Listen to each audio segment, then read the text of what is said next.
Hello.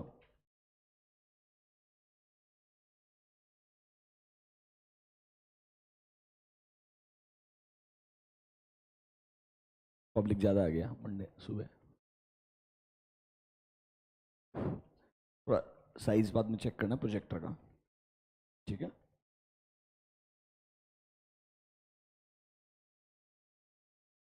ठीक है, perfect है। बराबर है। Online students just confirm, am I audible to you?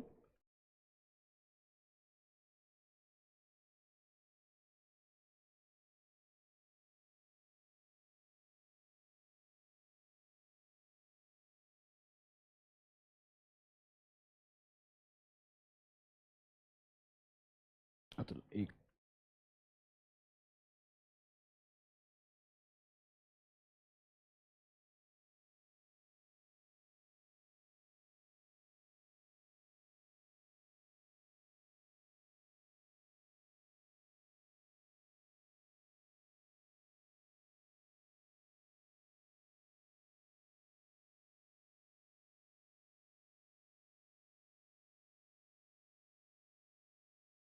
कर दे recording start.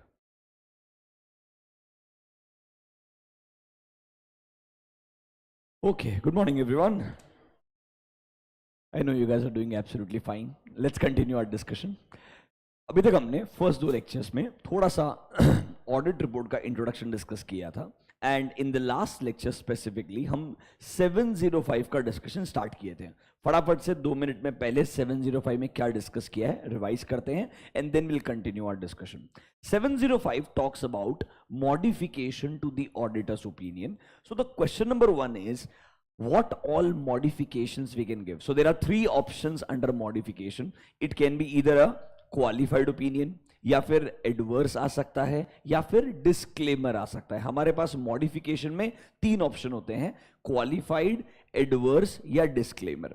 Now before we decide कौन सा मॉडिफिकेशन कब अप्रोप्रिएट होगा, उसके पहले यह जानना बहुत जरूरी है नॉर्मली मॉडिफिकेशन ही कब आता है। तो सर 705 बोलता है देयर आर 2 सर्कमस्टेंसेस जब आपने मॉडिफाइड ओपिनियन एक्सप्रेस करना चाहिए। What are those 2 circumstances? पहला चीज, अगर ऑडिटर को sufficient and appropriate audit evidences मिलता है एंड वो कंक्लूड करता है that there are material misstatements. Language ऐसा है, when auditor concludes on the basis of sufficient and appropriate audit evidences that financial statements are not free from material misstatement. Language ये है, financial statements are not free from material misstatements. Indirectly इसका मतलब क्या है?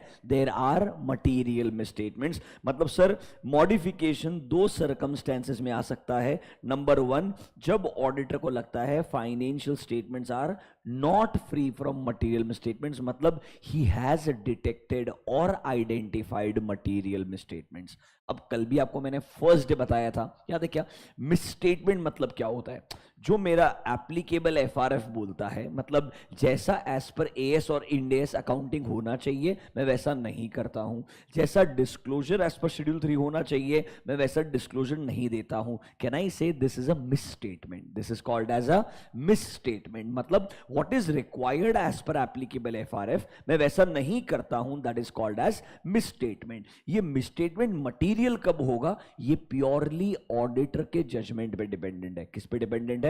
Auditor के judgement पे। ये हम डिस्कस करेंगे बहुत डिटेल में। एक स्टैंडर्ड आएगा SA 320, इसके अंदर व्हाट इज 320? मटीरियलिटी, जहां पर मटीरियलिटी को डिफाइन किया जाएगा।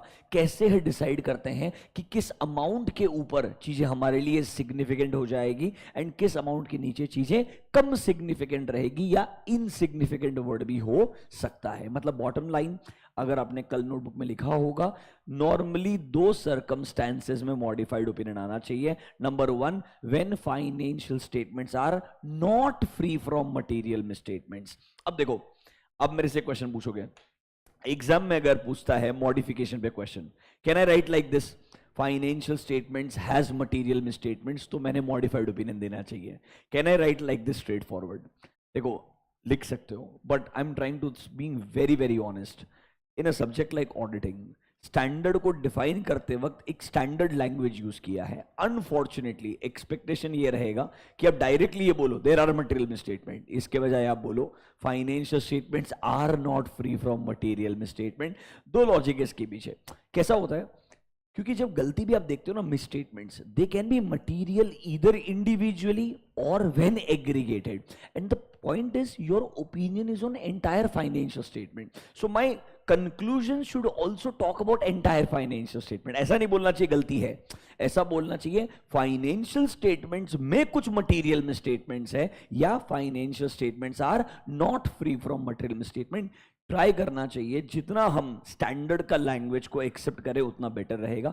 आई am not saying word by word आपको याद करने का जरूरत है, बट जहां जहां आप ये लैंग्वेज मल्टीपल टाइम सुन ही रहे हैं, आपका अंडरस्टैंडिंग आ रहा है, एक आध बार आप क्लास में लिख रहे हैं, एक आध प्रैक्टिस क्वेश्चन में सॉल्व करेंगे, थोड़ा उस लैंग्वेज को अडेप्ट करने का ट्राई कीजिए, आपके लिए बेहतर होगा। बिकॉज अननेसेसरीली सिर्फ लैंग्वेज की वजह से losing the marks will not be good. You understanding my point. देखो फाइनल का सिलेबस इतना वास्ट है, ऐसे बहुत सारे चैप्टर्स आएंगे, मतलब वहां पर ऐसा कोई ट्रिकी क्वेश्चन आ ही सकता है जो शायद आप आसानी से वहां पर सॉल्व नहीं कर पाएंगे। So you should not try to lose marks in a general question जहां पर आपका लैंग्वेज की वजह से मार्क्स चले जाए। थोड़ा केयरफुल रहना चाहिए। तो number 1, when financial statements are not free from material misstatement, modified opinion आएगा।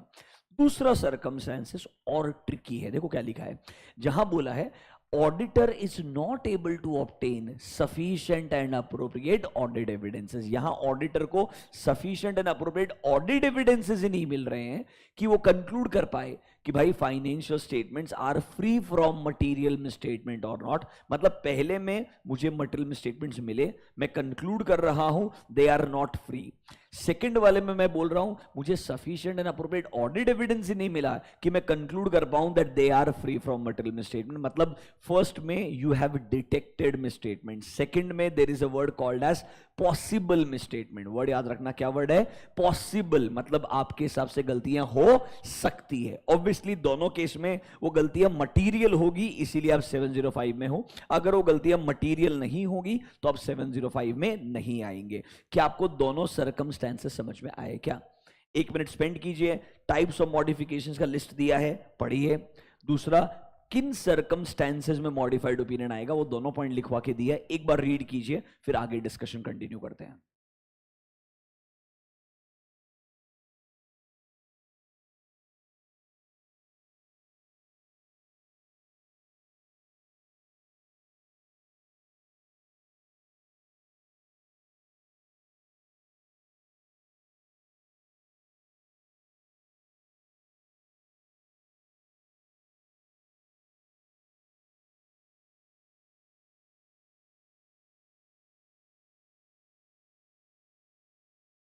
ठीक है, पढ़ा आपने? अब सबसे इंपॉर्टेंट क्वेश्चन आता है, which modification is appropriate under what circumstances. कुछ ऐसा टेबल आपको इंटरमीडिएट से याद आ रहा होगा। You remember such a table? I am sure intermediate में बच्चा टेबल को समझने का ट्राई करता था, थोड़ा बहुत समझता होगा, ऐसा नहीं बोल सकते कि बिल्कुल नहीं समझेगा, बट अल्टीमेटली तो पता ही था कि जिधर परवेजिव है उधर क्वालिफाइड नहीं होगा, जिधर परवेजिव है उधर क्वालिफाइड नहीं होगा। That was the easiest way in the end to give up, अगर आप अल्टीमेटली नहीं समझ पा रहे हो तो। I am sure at a final level जब आज हम थोड़ा डिस्कशन करेंगे आपको बेटर समझ में आएगा। तो देखो ये क्या बोलता है, ये टेबल आपको इनडायरेक्टली हेल्प करेगा कौन सा मॉडिफिकेशन कब देना चाहिए। एक डिस्क्लेमर दे रहा हूं, नॉट दिस डिस्क्लेमर, मेरे साइड से। ये टेबल को समझना बहुत मुश्किल है, बिकॉज यहां प्योरली आपका जजमेंट है। रिमेंबर, मतलब आपको हर वर्ड बता दूंगा, 2-3 एग्जांपल्स भी दे दूंगा, but remember this is purely auditor's professional judgement. मैं नहीं बोल रहा हूं कि आपने जजमेंट फॉर्म नहीं किया होगा अभी तक, मतलब you have been working in office for almost 1.5 year 2 year, maybe in certain cases थोड़ा अंडरस्टैंडिंग रहेगा, बट जेन्युइनली जब तक आप बहुत सारे क्लाइंट्स के नंबर्स, बहुत सारे ऑडिट एंगेजमेंट्स खुद से फुलफिल नहीं कर लेते हैं, एक्चुअली प्रोफेशनल जजमेंट फॉर्म करना आसान नहीं होता है। It will sound very simple, गलती है मिल जाएगा खत्म हो जाएगा, नहीं, जजमेंट फॉर्म करने के लिए काफी टाइम लगता है, बिकॉज आपको यूजर्स के पॉइंट ऑफ व्यू सोचना पड़ता है। आई हैव टू थिंक इस चीज का इंपैक्ट मेरे यूजर पे कितना सिग्निफिकेंट आएगा, तब जाके मैं डिसाइड कर पाऊंगा भाई मॉडिफिकेशन अगर आएगा भी तो कौन सा मॉडिफिकेशन आएगा। It's not a easy job to make a decision कि 3 बॉक्स टिक हो गया है क्वालिफाइड दे दो, 2 बॉक्स टिक हो गया है एडवर्स दे दो, ऐसा नहीं होता है। थियोरेटिकल मतलब समझाऊंगा, बट अल्टीमेटली जजमेंट को एक्सरसाइज करना काफी सब्जेक्टिव होगा। Remember the word judgement itself is subjective, so it is going to require lot of experience. अभी के लिए 2 चीजें हैं, 2 फैक्टर्स हैं जिनके हिसाब से हम डिसाइड करते हैं कौन सा मॉडिफिकेशन कब अप्रोप्रिएट होगा। क्या क्या 2 फैक्टर्स हैं? नंबर 1, पहली बात, मॉडिफिकेशन क्यों आ रहा है। सो सर मॉडिफिकेशन आने के 2 सर्कमस्टेंसेस थे, या तो गलती मिली होगी या सर एविडेंस नहीं मिला और लगता है पॉसिबल मिसस्टेटमेंट। तो मैं 2 ही वर्ड यूज करूंगा, यू डिटेक्टेड मिसस्टेटमेंट और there can be possible misstatements. दोनों केस में मिसस्टेटमेंट्स क्या मटेरियल है, दोनों केस में मिसस्टेटमेंट्स क्या है, मटेरियल। अगर मटेरियल नहीं होंगे तो 705 में आप एंटर ही नहीं करोगे। असम्पशन है दोनों केस में गलतियां क्या है, मटेरियल है। या तो गलती मुझे मिल गई ऑडिट के दौरान, या मुझे एविडेंस ही नहीं मिला और लगता है गलतियां जो हो सकती है वो मटेरियल होगी। तो सर सबसे पहले nature of matter giving rise to modification, मतलब देयर आर 2 मैटर्स। या तो मेरे हिसाब से मटेरियल में स्टेटमेंट्स मिल चुके हैं, या मुझे sufficient and appropriate audit evidence नहीं मिला है, जिसकी वजह से मुझे लगता है there can be possible material misstatements. क्या लगता है? There can be possible material misstatements. आपने टेबल बनाया होगा, टेबल में नेचर ऑफ मैटर के नीचे दोनों मैटर्स लिखे होंगे, एक बार चेक कर लीजिए। या तो मटेरियल मिसस्टेटमेंट मिल जाएगा या sufficient and appropriate audit evidence नहीं मिलेगा, जिसकी वजह से मुझे लगता है there can be possible misstatement. A and B समझा क्या? अब सबसे इंपॉर्टेंट क्वेश्चन क्या है, जब मुझे गलती मिलती है या जब मुझे लगता है कि गलती हो सकती है, मुझे उस गलती को इवैल्यूएट करना चाहिए। तो उसके लिए एक वर्ड दिया है, have you heard the word pervasive. अब ये वर्ड परवेसिव क्या है, उससे पूरा का पूरा आपका अंडरस्टैंडिंग बदलने वाला है। Let's spend some time understand the word pervasive एक बार के लिए। देखो इस वर्ड के लिए हमेशा नॉर्मली ऐसे प्रॉपर डेफिनेशंस जो रहेंगे एक नोट्स के फॉर्म में रहेंगे, डेफिनेशन ऑफ परवेसिव। अब देखो आप में से कुछ लोगों ने डेफिनेशन पढ़ा हुआ है, मैं एक काम करता हूं, I will give you 2 minutes first. तुम्हारे सामने डेफिनेशन है, पहले तुम ट्राई करो, फिर मैं तुमको स्टेप बाय स्टेप एक्सप्लेन करूंगा। यहां से पढ़ना शुरू करो, डेफिनेशन यहां खत्म हो जाता है। Read this definition, let's see कितना याद है।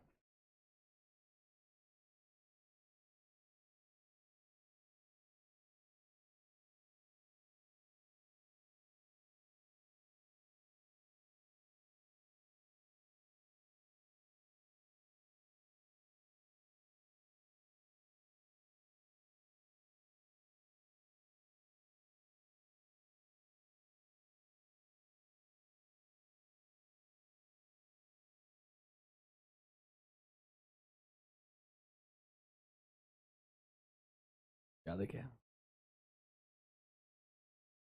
देखो क्या बोलता है, एक बार रिपीट करता हूं मैं ढंग से अच्छे से।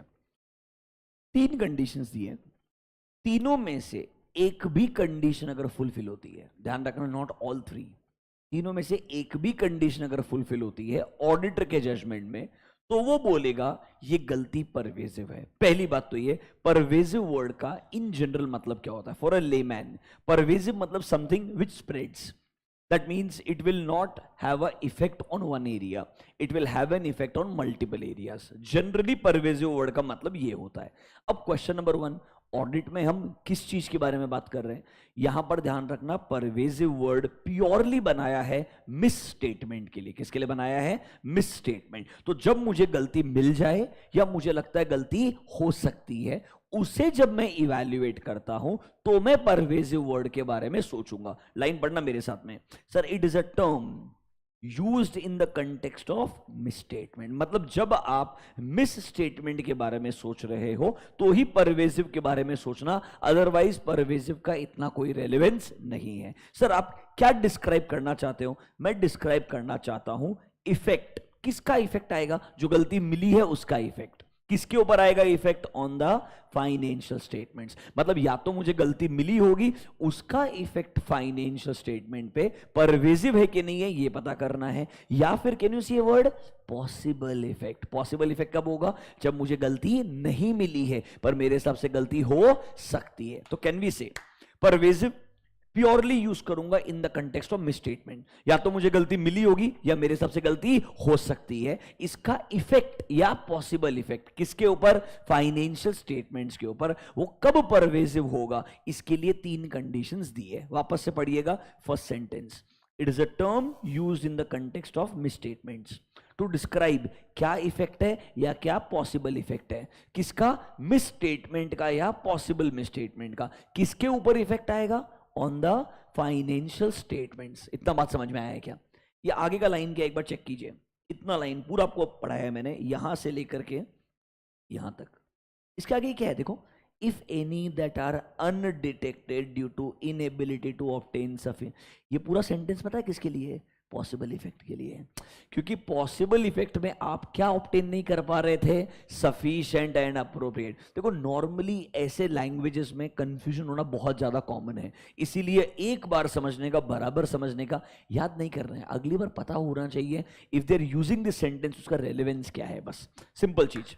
Pervasive used only in the context of misstatement. या तो गलती मुझे मिल चुकी होगी या मेरे हिसाब से हो सकती है। गलती मिल गई तो उसका इफेक्ट, और लगता है गलती हो सकती है तो वर्ड आएगा पॉसिबल इफेक्ट। किसके ऊपर आएगा इसका इफेक्ट? फाइनेंशियल स्टेटमेंट के ऊपर। अब सर अल्टीमेटली परवेसिव होगा कब? ये तो समझ में आया, परवेसिव यूज कब करना है। But when will I say the effect is pervasive? When will I say the possible effect is pervasive? इसके लिए देखो, परवेसिव इफेक्ट्स आर दोज जब ऑडिटर के जजमेंट में 1, 2, 3 तीनों में से एक भी कंडीशन फुलफिल होती है। पहले आपको पूरा डेफिनेशन समझाता हूं, फिर आपको कुछ एग्जांपल्स दूंगा, डोंट वरी अबाउट दिस। पहला चीज क्या बोलता है? अगर मुझे लगता है कोई गलती या जो पॉसिबल गलती है उसका इफेक्ट जो है या पॉसिबल इफेक्ट जो है is not confined to one area. मतलब सर ये गलती ना एक स्पेसिफिक एरिया में नहीं है, इस गलती का इंपैक्ट मल्टीपल एरियाज में आएगा। एक सिंपल सा एग्जांपल लेते हैं। आपको याद है फ्रॉड्यूलेंट फाइनेंशियल रिपोर्टिंग एक कैटेगरी ऑफ फ्रॉड था, उसको बोलते थे मैनेजमेंट कैटेगरी फ्रॉड, मतलब मैनिपुलेशन ऑफ अकाउंट्स। जब इंसान मैनिपुलेशन ऑफ अकाउंट्स करेगा, सिर्फ एक ही एरिया में मैनिपुलेशन थोड़ी करेगा, ऑब्वियसली अगर एक एरिया में करेगा तो इमीडिएटली रेशो से पता चल जाएगा डिफरेंस है। मतलब मैनिपुलेशन करने के लिए अगर आप रेवेन्यू भी बढ़ाओगे तो खर्चा भी बढ़ाओगे, प्रोपोर्शनेटली हर चीज में बदलाव लेकर के आएंगे। So manipulation will not be in only one area, it will be in multiple areas. तो सर क्वेश्चन ये बनता है, क्या गलती का इफेक्ट एक एरिया पे आने के बजाय मल्टीपल एरियाज पे है क्या? अगर हां तो शायद मैं उसे परवेसिव बोल सकता हूं। देखो क्या बोलता है, इफेक्ट या possible effect is not confined to a specific account balance और एलिमेंट। नॉट कन्फाइंड मतलब क्या है? It is affecting multiple areas. मतलब क्या है? पहले केस में गलती का इफेक्ट मल्टीपल एरियाज पे आने वाला है। अगर ऐसा लगता है तो ये गलती क्या कहलाएगी? परवेसिव कहलाएगी। क्या नंबर 1 समझ में आया क्या? इस point number 1 clear to everyone? What is point number 2? थोड़ा सा अलग लिखा। देखो इफ सो कन्फाइंड, इसका मतलब क्या है? पहले वाले में बोला गलती का इफेक्ट मल्टीपल एरियाज में आएगा, it is not confined to one area. दूसरे में बोलता है अज्यूम कर लो गलती का effect is on one area. If so confined का मतलब है the effect is on one area, तो भी परवेसिव हो सकता है। पहले में क्या बोला? Effect can be on multiple areas, pervasive. दूसरे में बोल रहा है effect will be only on let's say one area, but that one area can represent a substantial part of entity's financial statement। मतलब सर एक ही एरिया में गलती है, पर अगर मैं बैलेंस शीट निकालूं वो सबसे सिग्निफिकेंट एरिया है। मतलब बैलेंस शीट के अंदर 70-80% पोर्शन जो एक आइटम रहेगा। एग्जांपल सोचो, banking companies advances. Banking company में डिपॉजिट्स और एडवांसेस दो ही तो मेजर नंबर्स हैं। अगर मैं बोलूं एडवांसेस के अंदर गलतियां हैं तो कैन आई से it represents a substantial part of my entire balance sheet. मतलब हो सकता है it is impacting only one area, but that one area can represent a substantial part of financial statement. अगर ऐसा है तो भी ये गलती क्या कहलाएगी? परवेसिव। मतलब 2 कंडीशन है सर, या तो इफेक्टिव मल्टीपल एरियाज पे है परवेसिव, या इफेक्ट एक ही एरिया पे है बट वो एक ही एरिया भी बहुत substantial part of financial statement हो सकता है। डिसीजन किस बेसिस पे? जजमेंट के बेसिस पे। अल्टीमेटली ध्यान रखना, ये ऑडिटर अपने जजमेंट के बेसिस पे डिसाइड करेगा कि भाई फर्स्ट कैटेगरी की वजह से परवेजिव है या सेकंड कैटेगरी की वजह से परवेजिव है? 1 एंड 2 समझ में आया क्या? थर्ड पॉइंट ना डिस्क्लोजर के रिगार्डिंग है. 1 and 2 is about a miss statement in accounting, miss statement in classification. Point number 3 is about disclosure. देखो क्या बोलता है, इन रिलेशन टू डिस्क्लोजर आपने कुछ ऐसी गलती की है which is fundamental to the users' understanding of financial statement. Example, have you heard of significant accounting policies? हम हमारा सिग्निफिकेंट अकाउंटिंग पॉलिसीज में ही कोई डिस्क्लोजर नहीं करते हैं, या डिस्क्लोजर करते हैं और जानबूझ के गलत डिस्क्लोजर करते हैं, तो सर ये एक चीज बहुत सिग्निफिकेंटली गलत हो जाएगी, बिकॉज उसको पढ़े बिना हमें फाइनेंशियल स्टेटमेंट समझ ही नहीं सकते यार. नोट्स टू अकाउंट्स का जो मेरा सेकंड सबसे इंपॉर्टेंट पार्ट होता है वो सिग्निफिकेंट अकाउंटिंग पॉलिसी है. उधर ही अगर कुछ डिस्क्लोजर में गलती किया है तो शायद यूजर को फाइनेंशियल स्टेटमेंट ही समझ में नहीं आएगा. This will be a very serious mistake. इसीलिए उसको क्या बोल दिया जाएगा? परवेजिव बोल दिया जाएगा. क्या meaning of the word pervasive clear है क्या? नोटबुक में जाइए, एक डेफिनेशन लिखिए. आई थिंक नोट नंबर 2 आएगा तुम्हारे लिए. Write down note number 2, definition of pervasive. Thank you sir. Definition of pervasive dash करके लिखूं. It is a term, it is a term used in the context of, it is a term used in the context of misstatements. It is a term used in the context of misstatements, comma, to describe the effects or possible effects, to describe the effects or possible effects of misstatements, to describe the effects or possible effects of misstatements on the financial statements, to describe the effects or possible effects of misstatements on the financial statements. ढंग से पढ़ो. It is a term use in the context of misstatement. क्या describe करना है कि भाई क्या effect है या पॉसिबल. मैंने मर्ज कर दिया दोनों को, दोनों अलग अलग सेंटेंस लिखने के बजाय आई हैव मर्ज्ड टू, कि इफेक्ट और पॉसिबल इफेक्ट किसका? मिसस्टेटमेंट का. किसके ऊपर? फाइनेंशियल स्टेटमेंट के ऊपर. ये डिस्क्राइब करने के लिए वर्ड यूज करते हैं परवेजिव. क्लियर है? फुल स्टॉप कंटिन्यू करना, डेफिनेशन कंटिन्यू करना. Pervasive effects on financial statements, pervasive effects on financial statements are those that in auditor's judgment,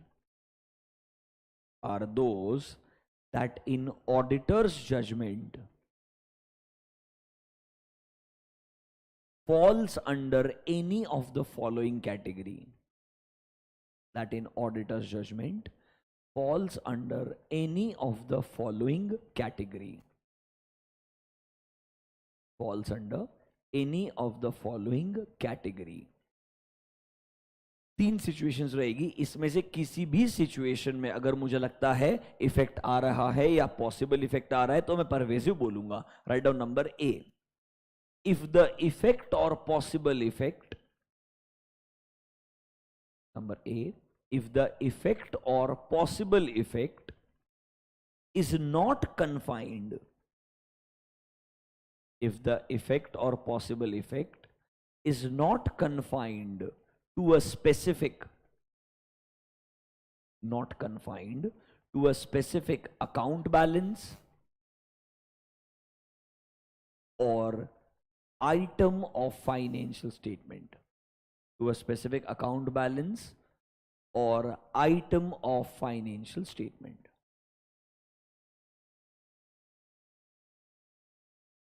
मतलब sir effect is not confined, मतलब it is affecting multiple areas. Is point number clear to you? Number B, if the effect or possible effect, number B, if the effect or possible effect is confined, if the effect or possible effect is confined to a specific account balance but that represents, but to a specific account balance, but that represents or could represent, but that represents or could represent a substantial portion of financial statements. Represents or could represent a substantial portion of financial statements.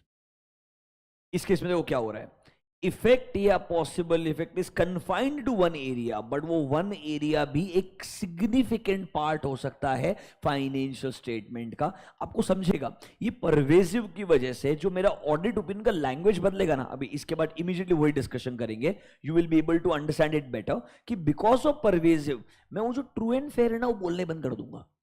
मतलब जब तक pervasive नहीं होता है I can still use the word true and fair, but जब pervasive हो जाएगी ना situation, I will say they do not give true and fair view, या I will say I don't want to give an opinion. मतलब यहां पर ना आपका जो लैंग्वेज है बहुत हार्श हो जाता है. मतलब यहां पर गलती जो है वो काफी सिग्निफिकेंट होनी चाहिए. कैसे सिग्निफिकेंट होगी, या तो सर मल्टीपल एरियाज को इफेक्ट करती है या एक ही एरिया को इफेक्ट करती है, पर वो एक एरिया भी बहुत सिग्निफिकेंट पार्ट है पूरे मेरे फाइनेंशियल स्टेटमेंट का, तो शायद मेरा ओपिनियन बहुत सिग्निफिकेंटली बदल जाना चाहिए, तब जाके मैं उस गलती को बोलता हूं pervasive. Write down point number C. In relation to disclosures, in relation to disclosures, if they are fundamental, in relation to disclosures, if they are fundamental to the user's understanding, if they are fundamental to the user's understanding of financial statements, fundamental to the user's understanding of financial statements. For example, significant accounting policies. For example, significant accounting policies.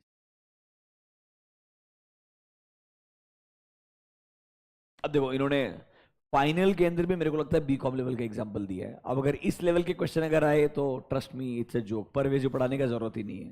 देखो example क्या दिया है, read this example. या ICI का latest नए syllabus का example है. Please अब पहला एग्जांपल पढ़ने जा रहे हो, be very excited. If sufficient appropriate audit evidence is not available for let's say one area, which area? Inventory, but other elements are properly supported by documentary evidences, the non-availability of information on inventory is a local problem. Local मतलब a specific area problem. It's not going to affect your entire financial statement. तो देखो sir इसकी वजह से जो गलती inventory है उसमें इम्पैक्ट आएगा, but they will have no impact on other elements. Okay, therefore it is necessary to ascertain. मतलब ये खत्म हो गया एग्जाम्पल. इसका मतलब है आपको जानना बहुत जरूरी है हर स्टेटमेंट का इंपैक्ट परवेसिव है या नहीं है. And they have told you how to identify. मतलब इंपैक्ट लोकल है कि नॉन लोकल है. Pervasive is that which is not localised. मतलब सर जिसका इफेक्ट एक या दो एलिमेंट पे नहीं आएगा, but the impact is across various element. खुद ही डेफिनेशन में 3 चीज लिखता है, फिर खुद एग्जांपल में बायस होके फर्स्ट एलिमेंट पे डिस्कशन करता है. ऐसे लाइन की वजह से मेजोरिटी लोगों को लगता है जब गलती का इंपैक्ट मल्टीपल एरिया पे आता है ना तो ही परवेसिव होता है. ऐसा नहीं है, ये भी इंपॉर्टेंट है. अरे नंबर 2 इक्वली इंपॉर्टेंट है. The effect will be on one area, but that one area can represent a substantial part. उनका जो पीछे का एग्जाम्पल वगैरह सब कुछ है वो किसके ऊपर लिखा है, उन्होंने फर्स्ट पॉइंट पे लिखा है. सिर्फ समझ में आया क्या? टाइम पास है. आई डोंट थिंक ऐसा एग्जाम्पल लिखने का कोई जरूरत है. समझ में आ गया पक्का? Any doubt to anyone? Do you understand the word pervasive? Online public क्या सिचुएशन है तुम्हारा? अगर रेस्पॉन्ड करते हो तो करो. समझता है क्या तुमको word pervasive? At least basic meaning तो क्लियर लग रहा है. बराबर है. कितना आसान था सोचो. इंटरमीडिएट में परवेसिव पढ़ाने में 40 मिनट लग जाता है कम से कम. 40 minutes. So smooth eight a final level. मतलब तुम आर्ग्यू नहीं करते हो. ऐसा लगता है तुमको समझ में आ रहा है. मतलब असम्पशन ये है अभी के लिए. चलो let's do one thing, let's take few examples ताकि थोड़ा वर्ड परवेसिव और समझे अपने को. अब देखो इनके हिसाब से जब हमें गलतियां कोई एक आध स्पेसिफिक एरिया में मिल रही है, जैसे उन्होंने इन्वेंट्री का एग्जांपल दिया, it can be receivables, it can be payables, it can be loans and advances, कोई एक का ट्रांजैक्शन होगा। तो जनरली वो गलती है ना परवेसिव नहीं होती है, ये थंब रूल है, मैं मानता हूं इनका पॉइंट ऑफ व्यू जो है वो गलत नहीं है। स्टैंडर्ड थंब रूल यही होता है, if the effect is on one area don't even think it is pervasive.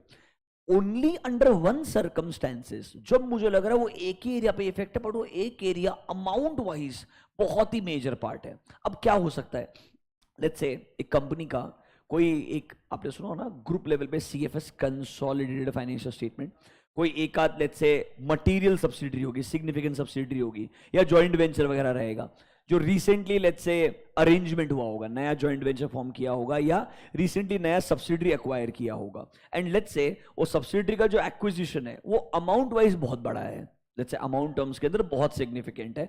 जब सर ऐसा एक्विजिशन होता है तो सर कंसोलिडेशन एंड मर्जर बहुत अप्रोप्रिएट तरीके से होना चाहिए एज पर एएस और इंड एस। अब अगर मैं बोलता हूं ऐसा कोई एक्विजिशन हुआ है या जॉइंट वेंचर अरेंजमेंट हुआ है, बट लेट्स से ये साल के ऑलमोस्ट आखिरी 1-2 महीने में हुआ है, इवन मैनेजमेंट के पास में सफिशिएंट डिटेल्स या इंफॉर्मेशन नहीं है आपको प्रोवाइड करने के लिए कि आफ्टर दिस मर्जर या आफ्टर दिस एक्विजिशन एग्जैक्टली कितना मेजर इंपैक्ट आएगा मेरे नए बैलेंस शीट के अंदर। एंड नॉर्मली 31 मार्च के अगर बाद में ये इवेंट हो गया तो आपको याद होगा ना, सब्सिक्वेंट इवेंट्स सिर्फ डिस्क्लोजर ही आता है ऐसे इवेंट्स का, इसको हम नॉन एडजस्टिंग इवेंट्स बोलते हैं, सुना होगा आपने ये चीज, मतलब इन सिंपल टर्म सिर्फ डिस्क्लोजर ही आने वाला है। तो शायद हो सकता है मैनेजमेंट के पास भी सिग्निफिकेंट इंफॉर्मेशन अवेलेबल नहीं है, ना वो आपको सब्सिडरी कंपनी के मैनेजमेंट से मिलने दे रहा है, ना वो आपको सब्सिडरी कंपनी के ऑडिटर के रिपोर्ट्स का एक्सेस वगैरह दे रहा है। इस तरीके का सिचुएशन अगर हो जाए तो समझिएगा मेरा बात, हालांकि it looks like it's one acquisition, it looks like one entity से जॉइंट वेंचर आपने किया होगा, बट स्टिल अमाउंट टर्म्स के अंदर वो अगर मेरे बैलेंस शीट में एक सिग्निफिकेंट पार्ट रिप्रेजेंट करता है। एग्जांपल जब लिख के दिए है ना तो परसेंटेज में डिफाइन किया है, 70% है मेरे बैलेंस शीट का, 80% है मेरे बैलेंस शीट का। Generally thumb rule in practical world, if you ask me, anything above 50% is considered as very very significant. Anything above 50% is मतलब in terms of amount, हाँ, कि मतलब ये अरेंजमेंट का जो अमाउंट बैलेंस शीट में value है, मैं बैलेंस शीट का वैल्यू 1000 करोड़ है, ये जॉइंट वेंचर या सब्सिडरी का एक्विजिशन 500 करोड़ के ऊपर का है, तो जनरली इसको बहुत सिग्निफिकेंट माना जाएगा। तो अगर इफेक्ट एक ही एरिया में भी है तो भी क्या माना जाएगा, परवेसिव माना जाएगा। आई will show you one example जो बहुत पहले आईसीआई ने दिया हुआ था रेफरेंस के लिए, कैसे सिग्निफिकेंट हो सकता है। आपके हर स्टैंडर्ड के पीछे कुछ एग्जांपल्स दिए हुए रहेंगे। ये एक इलस्ट्रेशन दिखाता हूं आपको एडवर्स का, देखो एडवर्स ओपिनियन उन्होंने ड्राफ्ट करके दिया है, रीजन पढ़ने का, बेसिस फॉर एडवर्स ओपिनियन, याद है ना बेसिस पैराग्राफ, उसमें याद है ना आपको पहले रीजन फॉर मॉडिफिकेशन आएगा, बराबर है क्या, देखो the group has not consolidated subsidiary XYZ that they acquired during the year because they are not able to determine the fair value of the subsidiaries assets and liabilities at the acquisition date. Now इन्होंने generally अपने हिसाब से cost basis पे accounting कर दिया है, but sir normally जब consolidation होता है हमने बराबर से उसका अकाउंटिंग करना चाहिए एज पर एएस और इंड एस।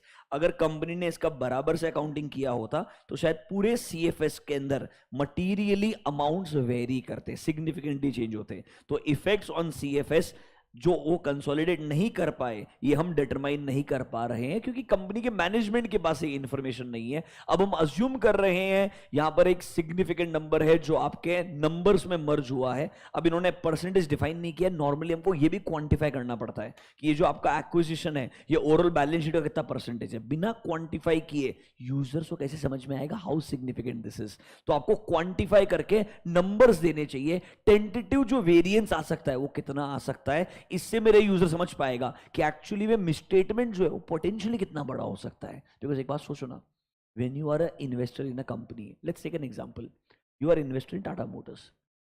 सिंपल सिचुएशन समझो, आज के 2 साल पहले टाटा मोटर्स अब प्रॉफिटेबल हुआ है, 2 साल पहले पीक कोविड, सिग्निफिकेंट आपने सुना होगा इंपेयरमेंट लॉस बुक किया जा रहा था यूरोप के अंदर, बिकॉज जो जेएलआर एंटिटी है जैगुआर लैंड रोवर, आपको सुना होगा सबसे पहले ब्रेक्सिट हुआ, it all started from Britain exiting European union. Now JLR is Britain based entity, do you get my point? Tata Motors का जब मैं कंसोलिडेशन देखता हूं तो मेजर पोर्शन जो है वो जेएलआर से आता है, जैगुआर लैंड रोवर से। इंडिया का कंट्रीब्यूशन तो एक जमाने में 20% भी नहीं था, अब जाके वो कंट्रीब्यूशन थोड़ा बढ़ना शुरू हुआ है, पर अदरवाइज 70 से 80% कंट्रीब्यूशन जेएलआर से आ रहा था, समझ रहे हो? तो Tata Motors acquired JLR years back, तो जब टाटा मोटर्स का सीएफएस बनेगा तो जेएलआर का सबसे बड़ा नंबर आने वाला है। अब अगर मैं बोलता हूं ब्रिटेन का जब एग्जिट हुआ ईयू से, ब्रेक्सिट आपने वर्ड सुना होगा, तो ब्रिटेन की इकोनॉमी में स्लो डाउन आ गया। इससे टाटा मोटर्स का जो जेएलआर का एक्सपेक्टेड सेल्स था वो सिग्निफिकेंटली गिरना शुरू हुआ। व्हाट हैपेंड इज, उन्होंने अपना अभी रेंज रोवर, लैंड रोवर, इन एंटिटीज के नाम पे अच्छा खासा एसेट्स क्रिएशन किया हुआ था। अब इनको समझ में आया, आपने सुना होगा ना इंपेयरमेंट लॉस, कि जो मैंने एसेट बनाया है उसका जो बुक में वैल्यू है और जो फ्यूचर में इकोनॉमिक बेनिफिट आने वाला है उसमें गैप आ गया है। तो उन्होंने year on year, rather quarter on quarter, to be more specific, impairment loss books में लाना शुरू किया। अब अगर मैं बोलता हूं तू टाटा मोटर्स का ऑडिट सीएफएस बन रहा है इंडिया में, तू पूना से साइन कर रहा है, जेएलआर में इंपेयरमेंट लॉस बुक किया जा रहा है, और वो किस नेचर का है, क्यों इंपेयरमेंट लॉस आ रहा है, कैसे क्वांटिफाई किया जा रहा है, उसका डेटा ना मिले तेरे को, trust me, impairment loss in few quarters the amount was bigger than the India Tata Motors का revenue. I hope you're understanding what I'm saying. Obviously, because तुम्हारा 80% 70% नंबर से एक एंटिटी से आ रहा है, वहां पर तुम्हारा इंपेयरमेंट लॉस सिग्निफिकेंट है, इसीलिए तो टाटा मोटर्स बेचारा प्रॉफिट में नहीं आ रहा था। Your understanding my point? हम इंडिया में बुरा परफॉर्म नहीं कर रहे थे, बट उसका कंट्रीब्यूशन ही बहुत कम था। In terms of revenue Tata Motors is big. Tata Motors 4 lakh crore के आसपास का एंटिटी रहेगा, it's a very big number, because global number है जेएलआर का, जैगुआर लैंड रोवर का। आपको मैं एक एलआर भी दिखाऊंगा, don't worry, when we go to SREs I will show you one LR का report also where we will go in detail. अभी सिर्फ रेफरेंस के लिए बता रहा हूं, तो numbers are big. The problem is the hit in PNL in terms of impairment loss was very big consistently, जिसकी वजह से मेरा प्रॉफिटेबिलिटी आ ही नहीं पाया, रादर लॉसेस को कम करने में ही बहुत टाइम लगा। I have been tracking it for almost good 4.5 years, literally आपको बता रहा हूं। कोविड में तो 60 रुपए पे आ गया था स्टॉक, वहां से पूरा रिवर्स होकर के, अगर आप देखेंगे ना कोविड के बाद में it is gone to 600 now literally. मतलब टेक्निकली वहां से तो ऑलमोस्ट मतलब 10 टाइम्स है effectively, but 5 to 8 times on an average. मतलब इन जनरल इतना जंप आया बिकॉज पूरा कंपनी में जेएलआर में रिवाइवल हो गया, जेएलआर का डिमांड पीक हो गया। इंडिया नंबर्स अच्छा है, हमको खुश होना चाहिए, that is fine, but actual revenue contribution वो वहां से आना शुरू हुआ। तो कभी कभी non availability of such foreign information can also create a situation where auditor may believe, मैं ओपिनियन दे भी दूंगा ना तो ट्रू एंड फेयर तो बोलना पॉसिबल ही नहीं है, बिकॉज जो अमाउंट है वो किस वजह से आ रहा है ये समझना ही मेरे लिए क्या है, मुश्किल है। अब देखो सिंपल सा प्रॉब्लम है, अगर एविडेंस मिल जाए और पता चले कि भाई मटेरियल मिसस्टेटमेंट है और परवेसिव है, तो generally I give a adverse opinion, generally I give a adverse. सीधा कंक्लूजन पे आता हूं डायरेक्टली, ढंग से सुनना। If I look at the table, मुझे लगता है गलती मटेरियल है एंड मुझे लगता है गलती क्या है, परवेसिव है। अगर मैं ये कंक्लूड कर दूं कि मुझे एविडेंसेस मिल गए हैं कि यहां पर मटेरियल मिसस्टेटमेंट्स है, ये गलती ही है, इसको ठीक करना ही चाहिए, और गलती अगर ठीक नहीं करता है मैनेजमेंट, तो मैं नॉर्मली दूंगा एडवर्स ओपिनियन, क्योंकि एडवर्स में मैं क्लियरली बोलता हूं financial statements do not give a true and fair view. क्या बोलता हूं, financial statements do not give a true and fair view, because मुझे ऐसी गलतियां मिली है जिसका एक्चुअली में परवेसिव इफेक्ट है, and I have detected these misstatements. मैंने मैनेजमेंट को ठीक करने के लिए बोला भी है, वो नहीं अग्री करता है, इसीलिए मैं क्या दे रहा हूं, एडवर्स ओपिनियन दे रहा हूं। तो एडवर्स कब आएगा, एक ही सर्कमस्टेंसेस है, जब ऑडिटर को sufficient and appropriate audit evidence मिला है एंड उसको लगता है there are material misstatements, and उसको लगता है वो गलतियां सिर्फ मटेरियल ही नहीं है, परवेसिव भी है। क्या है, परवेसिव भी है। तो मैं क्या दूंगा, एडवर्स ओपिनियन। सेम सिचुएशन में अगर थोड़ा सा बदल दिया जाए, यहां पर मुझे sufficient and appropriate audit evidence नहीं मिला है, मतलब गलती का टेंटेटिव नंबर मिल रहा है बट मुझे इंफॉर्मेशन नहीं मिल रही है, मैं एग्जैक्ट अमाउंट क्वांटिफाई नहीं कर पा रहा हूं, मैं बस जजमेंट के बेसिस पे बोल रहा हूं कि भाई अगर सारा इंफॉर्मेशन मिल जाता तो ये अमाउंट बहुत सिग्निफिकेंट होता, ये गलती परवेसिव होती। मतलब जब मैं sufficient and appropriate audit evidence obtain ना कर पाऊं एंड मुझे लगता है पॉसिबल मिसस्टेटमेंट मटीरियल भी होंगे एज वेल एज परवेसिव भी होंगे, तो मैं कौन सा ओपिनियन दूंगा?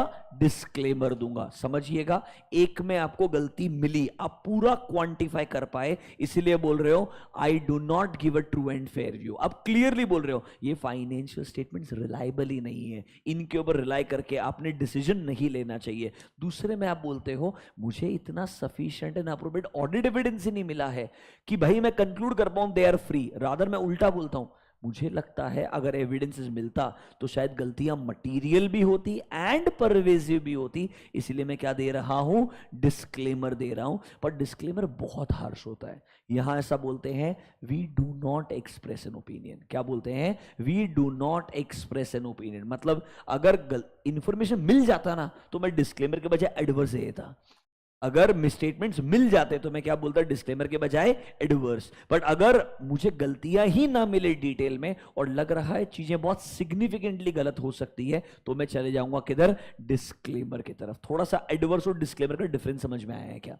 देखो, इन दोनों में डिफरेंस समझना मुश्किल होता है, ये थियोरेटिकल डिफरेंस है। मैं आपको एक और इंटरेस्टिंग सिचुएशन पढ़ाऊंगा डिस्क्लेमर की जो बहुत अलग है। I will go there, but अभी के लिए बेसिक आपको एक्सप्लेनेशन देके क्लोज करता हूं। इतना समझ में आया क्या? लेट्स डू वन थिंग, थोड़ा आपको लैंग्वेज दिखाता हूं, आपका अंडरस्टैंडिंग और इंप्रूव होगा। आपके मॉड्यूल्स में है पेज नंबर 7.27, एक मीनिंग दिया है, what is qualified, what is adverse and what is disclaimer. थोड़ा एक बार डेफिनेशन पढ़ते हैं शांति से एक बार के लिए।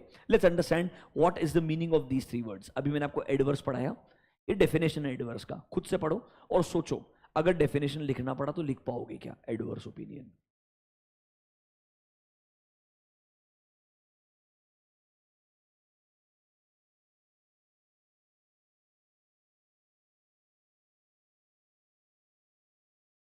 सिंपल है, सफिशिएंट अप्रोप्रिएट ऑडिट एविडेंस मिला है।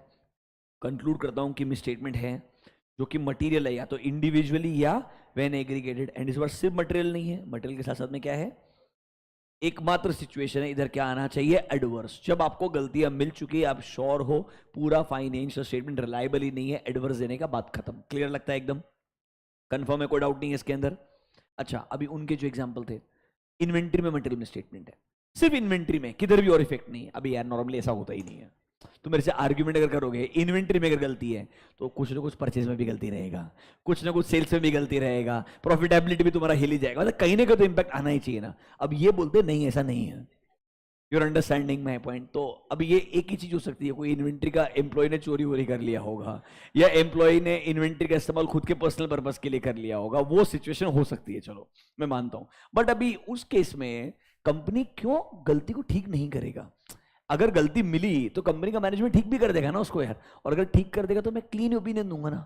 बट ठीक है, फिर भी बीकॉम जैसे लड़ाई करते, let's say for example management तुम्हारी बात नहीं मान रहा है, वो गलती को ठीक नहीं कर रहा है। I will tell you normally qualified कब आता है, एक्चुअली में क्वालिफाइड का रेलेवेंस क्या है।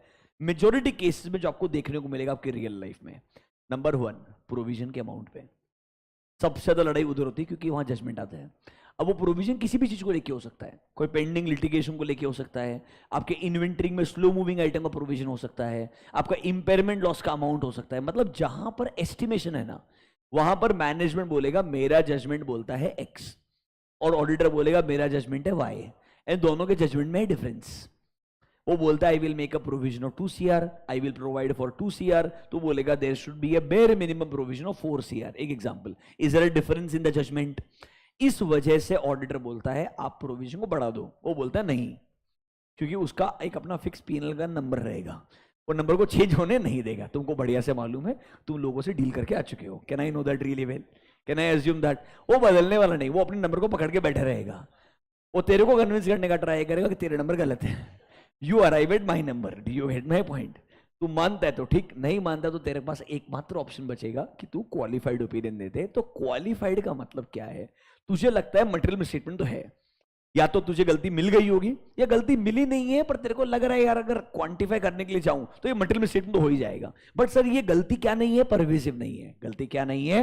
परवेसिव नहीं है। तो जनरली अकाउंटिंग एस्टिमेट्स वगैरह हो गए जहां पर प्रोविजन का अमाउंट कम होगा या प्रोविजन बनाया ही नहीं होगा किसी एक आध पार्टी के रिगार्डिंग, उस केस में हमारा क्वालिफाइड ओपिनियन आ सकता है। तो qualified can come under 2 circumstances. देखो, नंबर 1, जब ऑडिटर को sufficient and appropriate audit evidence मिल जाए और वो बोलता है कि जो गलती है वो मटेरियल तो है, चाहे वो इंडिविजुअल हो या व्हेन एग्रीगेटेड हो, बट वो क्या नहीं है, इट इज नॉट परवेसिव। मतलब मुझे गलती मिली है जो मटेरियल है बट परवेसिव नहीं है, तो मैं कौन सा ओपिनियन दे दूंगा, क्वालिफाइड ओपिनियन दे दूंगा। अब नंबर 2 देखो क्या बोलता है, जब auditor sufficient and appropriate audit evidence he obtain नहीं कर पाया। ये बहुत टफ सिचुएशन है, यहां पर ना ये डिसीजन बहुत मुश्किल है कि भाई जो मुझे ऑडिट एविडेंस नहीं मिला है, ये जो पॉसिबल मिसस्टेटमेंट है वो मटेरियल तो है, वो परवेसिव है कि नहीं डिसाइड करना बहुत मुश्किल है, क्योंकि मेरे पास में इंफॉर्मेशन काफी कम रहेगा। इसीलिए ऑडिटर को बहुत सोचना पड़ेगा, जब मुझे इंफॉर्मेशन नहीं मिल रहा है, क्यों नहीं मिल रहा है, रीजन क्या है, is it management does not want to give me information, or is it that management is dependent upon a third party who is not giving information to the management? मतलब रीजन क्या है वो समझना पड़ेगा, किस area के regarding है, is it about the entire financial statement or is it about only one specific area. हो सकता है ना एक पार्टी से कुछ ट्रांजेक्शन हुए होंगे, उसके रिगार्डिंग ही क्लैरिटी नहीं आ रहा होगा कि भाई वो पार्टी मेरे को लग रहा है फेल तो होने वाला है, पैसा आने वाला नहीं है, कंपनी का मैनेजमेंट एक्सेप्ट करने को तैयार ही नहीं कि पैसा नहीं आएगा। तो there is a problem between management and a third party, जिसकी वजह से ऑडिटर को क्लियर इंफॉर्मेशन नहीं मिल रहा है। तो अगर वो मैनेजमेंट गलती से ठीक ना करे उस गलती को, तो मैं क्वालिफाइड ओपिनियन दे दूंगा, assuming there can be material misstatements. जब क्लैरिटी आएगा तो मुझे समझेगा। तो ये नंबर 2 जो है ट्रिकी सिचुएशन है, पर यहां पर जजमेंट के बेस पे डिसाइड करना पड़ेगा कि जो पॉसिबल इफेक्ट है वो मटेरियल तो होगा बट क्या नहीं होगा, परवेसिव नहीं होगा। और इस सिचुएशन भी मैंने क्या देना चाहिए, क्वालिफाइड ओपिनियन देना चाहिए। एक एग्जांपल दिखाता हूं, आईसीआई ने इसके लिए एक अच्छा एग्जांपल दिया है रेफरेंस के लिए, सिर्फ इस सिचुएशन का बात कर रहा हूं। I am talking about situation number 2। Let's look at an example.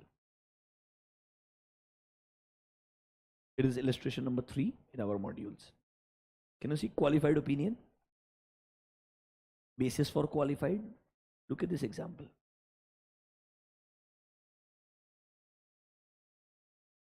देखो जानबूझ के वर्ड एसोसिएट आ जाएगा इस बार, ये बताने के लिए कि ये सिग्निफिकेंट पार्ट नहीं है, वरना परवेसिव हो जाता if it would have been a subsidiary और अ जॉइंट वेंचर।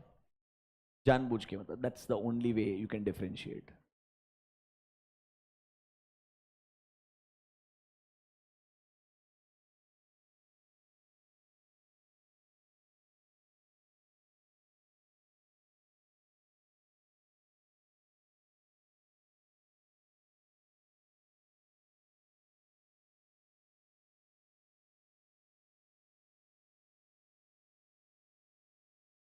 बंद करने का इसी का रिमोट देयर ओनली।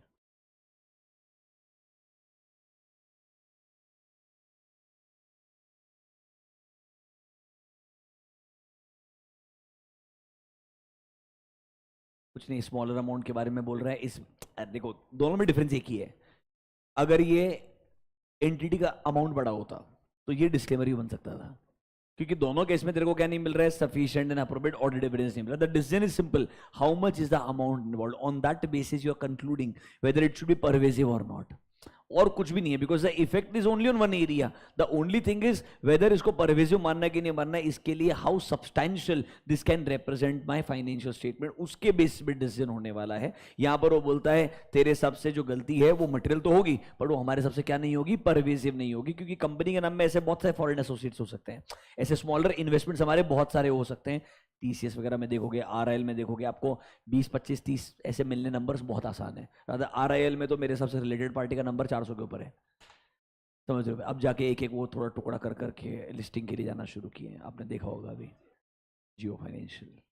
हालांकि वो भी एक बहुत बड़ा मिस्ट्री है, मतलब पहले इतना उसको ओवरहाइप किया, फिर इसको लोअर सर्किट लगाया जम के एकदम, समझो, फिर इंडाइसिस से बाहर निकलने के बाद हुआ, फिर बोला नहीं डिले कर दिया है, फिर वो ग्रीन में आ गया। कुछ भी होता है यार। मतलब इसी इसका रिमोट बंद कर दे, मेरे वाला रहने दे उनका, ठीक है। एनीवेज पॉइंट समझ में आया क्या? तो जाने दीजिए, ये सिचुएशन है, हमको पता होना चाहिए। मतलब सर क्वालिफाइड 2 सर्कमस्टेंसेज में आ सकता है। फटाफट से आते हैं, टेबल को क्लोज करते हैं, come back to the table. In our table सबसे पहले जो फर्स्ट कॉलम था, जहां आपने बोला इफेक्ट जो है मटेरियल होगा बट क्या नहीं होगा, परवेसिव। दोनों केस में आपका मॉडिफिकेशन क्या होना चाहिए, क्वालिफाइड होना चाहिए। फिल इन द ब्लैंक्स भर दीजिए, क्लोज कर दीजिए, क्वालिफाइड आएगा दोनों केस में। जब आपको लगता है गलती मटीरियल है बट क्या नहीं है, परवेजिव नहीं है। ये ऑन रहने दे, तो आएगा क्वालिफाइड।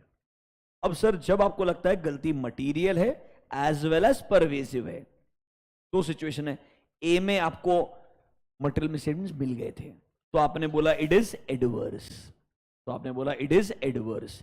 बी में आपने बोला आपके हिसाब से मटेरियल मिसस्टेटमेंट जो परवेजिव हो सकते हैं, तो वर्ड आएगा डिस्क्लेमर। रिमेंबर, एडवर्स तब आएगा जब गलतियां मिल गई है, डिस्क्लेमर तब आएगा जब आपको गलतियां नहीं मिली है पर आपके हिसाब से काफी सिग्निफिकेंट होगी एंड परवेजिव होगी। एक काम कीजिए, डिस्क्लेमर के ब्रैकेट्स में एक सेंटेंस लिखिए, डिस्क्लेमर ऑफ ओपिनियन जहां पर आपने लिखा होगा टेबल में, उसके नीचे एक सेंटेंस लिखिए, when there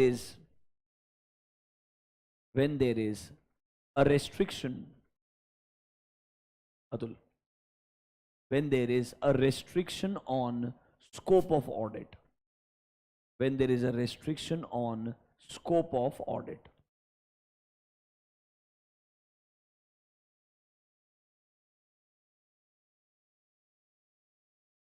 when there is a restriction on scope of audit, मतलब ये एक इंटरेस्टिंग सेंटेंस है जो आगे आपको काम में आएगा। जब ऑडिटर के स्कोप को रेस्ट्रिक्ट किया जाए तो नॉर्मली हम डिस्क्लेमर की तरफ सोचते हैं। अभी के लिए टेबल का बेसिक मीनिंग समझा क्या? अब देखो थोड़ा एग्जाम के हिसाब से डिस्कशन करते हैं। एग्जाम में वो क्या कर सकता है, सिचुएशन देगा, तुझे बोलेगा कौन सा मॉडिफिकेशन है। रेयर है, ऐसा नहीं कि बहुत कॉमन क्वेश्चन है। नॉर्मली एग्जाम में क्वेश्चन पूछ सकता है, ये सिचुएशन है, आपने डिसाइड किया कि ये गलती मटेरियल भी है परवेजिव भी है, खुद बताएगा, तुझे बोलना होगा कौन सा ओपिनियन होगा। अब वो मटेरियल एंड परवेजिव बोल दिया, गलती मिल गया तो क्या आएगा, एडवर्स ही आएगा। समझ रहे हो मेरा बात? या बताएगा तेरे सबसे गलती जो मटेरियल हो सकती है एंड परवेजिव भी हो सकती है, मतलब डिस्क्लेमर आएगा। सो आपको आइडेंटिफाई करना है कौन सा modification, and then you have to define कि what is the meaning of that modification, मतलब डेफिनेशन इंपॉर्टेंट बन जाता है एग्जाम के लिए। नोटबुक में जाइए, लिखिए 705 में अभी तक हमने लिखा था नंबर 1 3 टाइप्स ऑफ मॉडिफिकेशन, बराबर है। नंबर 2 लिखा था सर्कमस्टेंसेस, नंबर 3 लिखा था which modification is appropriate under what circumstances. उस नंबर 3 में 2 नोट भी लिखे थे हमने जहां पर एक डेफिनेशन ऑफ परवेजिव था, बराबर है। Write down point number 4 under 705, point number 4, definition of qualified comma adverse and disclaimer of opinion, definition of qualified adverse and disclaimer of opinion.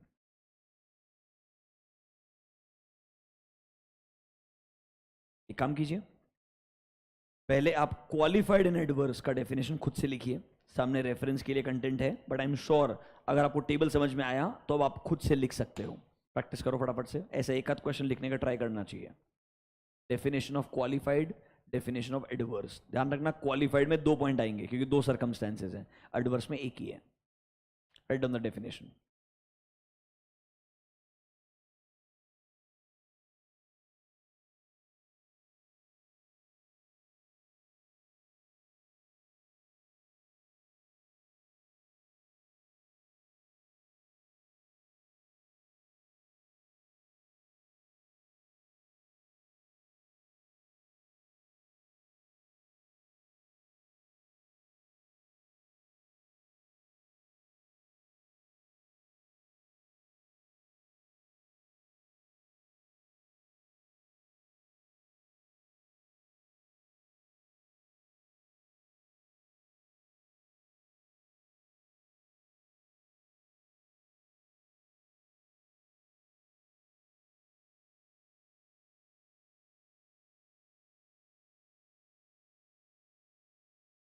Online students break नहीं है, डेफिनेशन लिखो।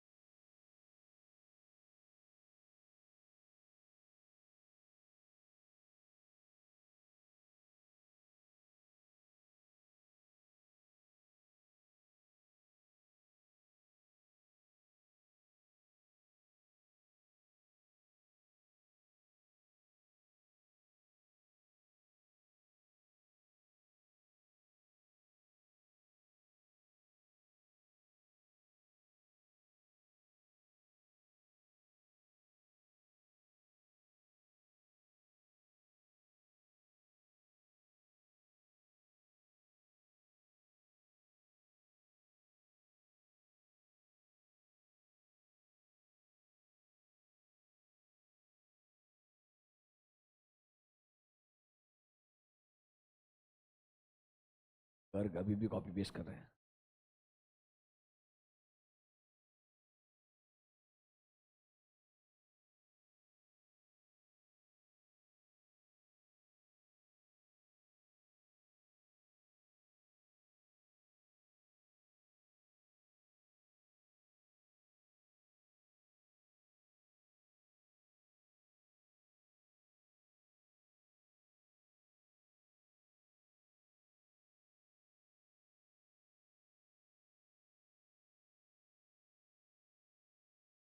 Done.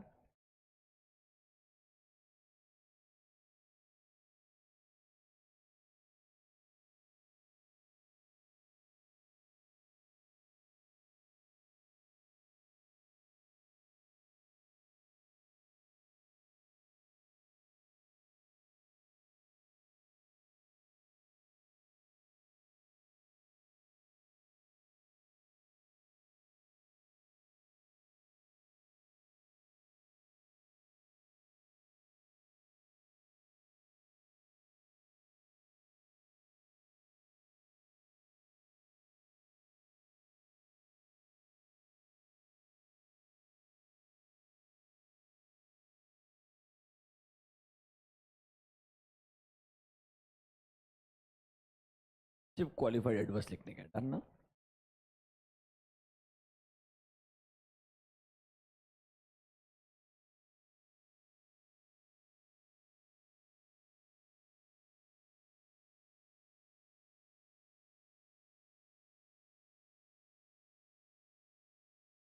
चलो disclaimer लिखते हैं, देखो नंबर 3 डिस्क्लेमर। पहला statement तो simple आएगा, right down number 1 under disclaimer, auditor is unable to obtain sufficient and appropriate audit evidences. Auditor is unable to obtain sufficient and appropriate audit evidences and unable to obtain sufficient and appropriate audit evidences, and he concludes that the possible effects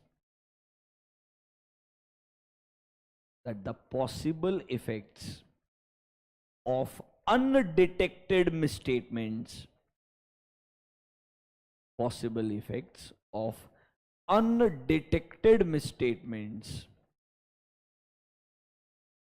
could be both material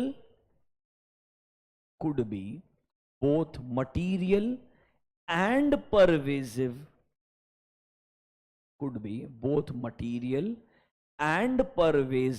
on the financial statements.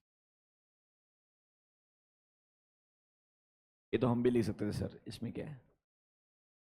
इसका अगला point important है। Before writing we will discuss point number 2। एक extreme situation है, generally लोगों को पता ही नहीं है, आपको सुनना पड़ेगा, समझना पड़ेगा ये सिचुएशन क्या बोलता है। सर जनरली डिस्क्लेमर कब आता है? जब मुझे sufficient and appropriate audit evidence नहीं मिला है और मेरे को लगता है जो गलती है वो मटेरियल भी होगी, परवेसिव भी होगी, तो मैं बोलूंगा डिस्क्लेमर दे दो। ये तो जनरल डेफिनेशन हो गया। अब ये बोलता है कभी कभी हो सकता है, सुनना मेरा बात, मैं कंपनी का ऑडिट कर रहा है, लेट्स से XYZ, जब मैं इसका ऑडिट कर रहा हूं, I am able to obtain sufficient and appropriate audit evidence, मतलब ये ना डेफिनेशन अगेंस्ट जा रहा है। देखो डेफिनेशन क्या बोलता है? You are not able to obtain sufficient and appropriate audit evidence, बराबर है कि नहीं है?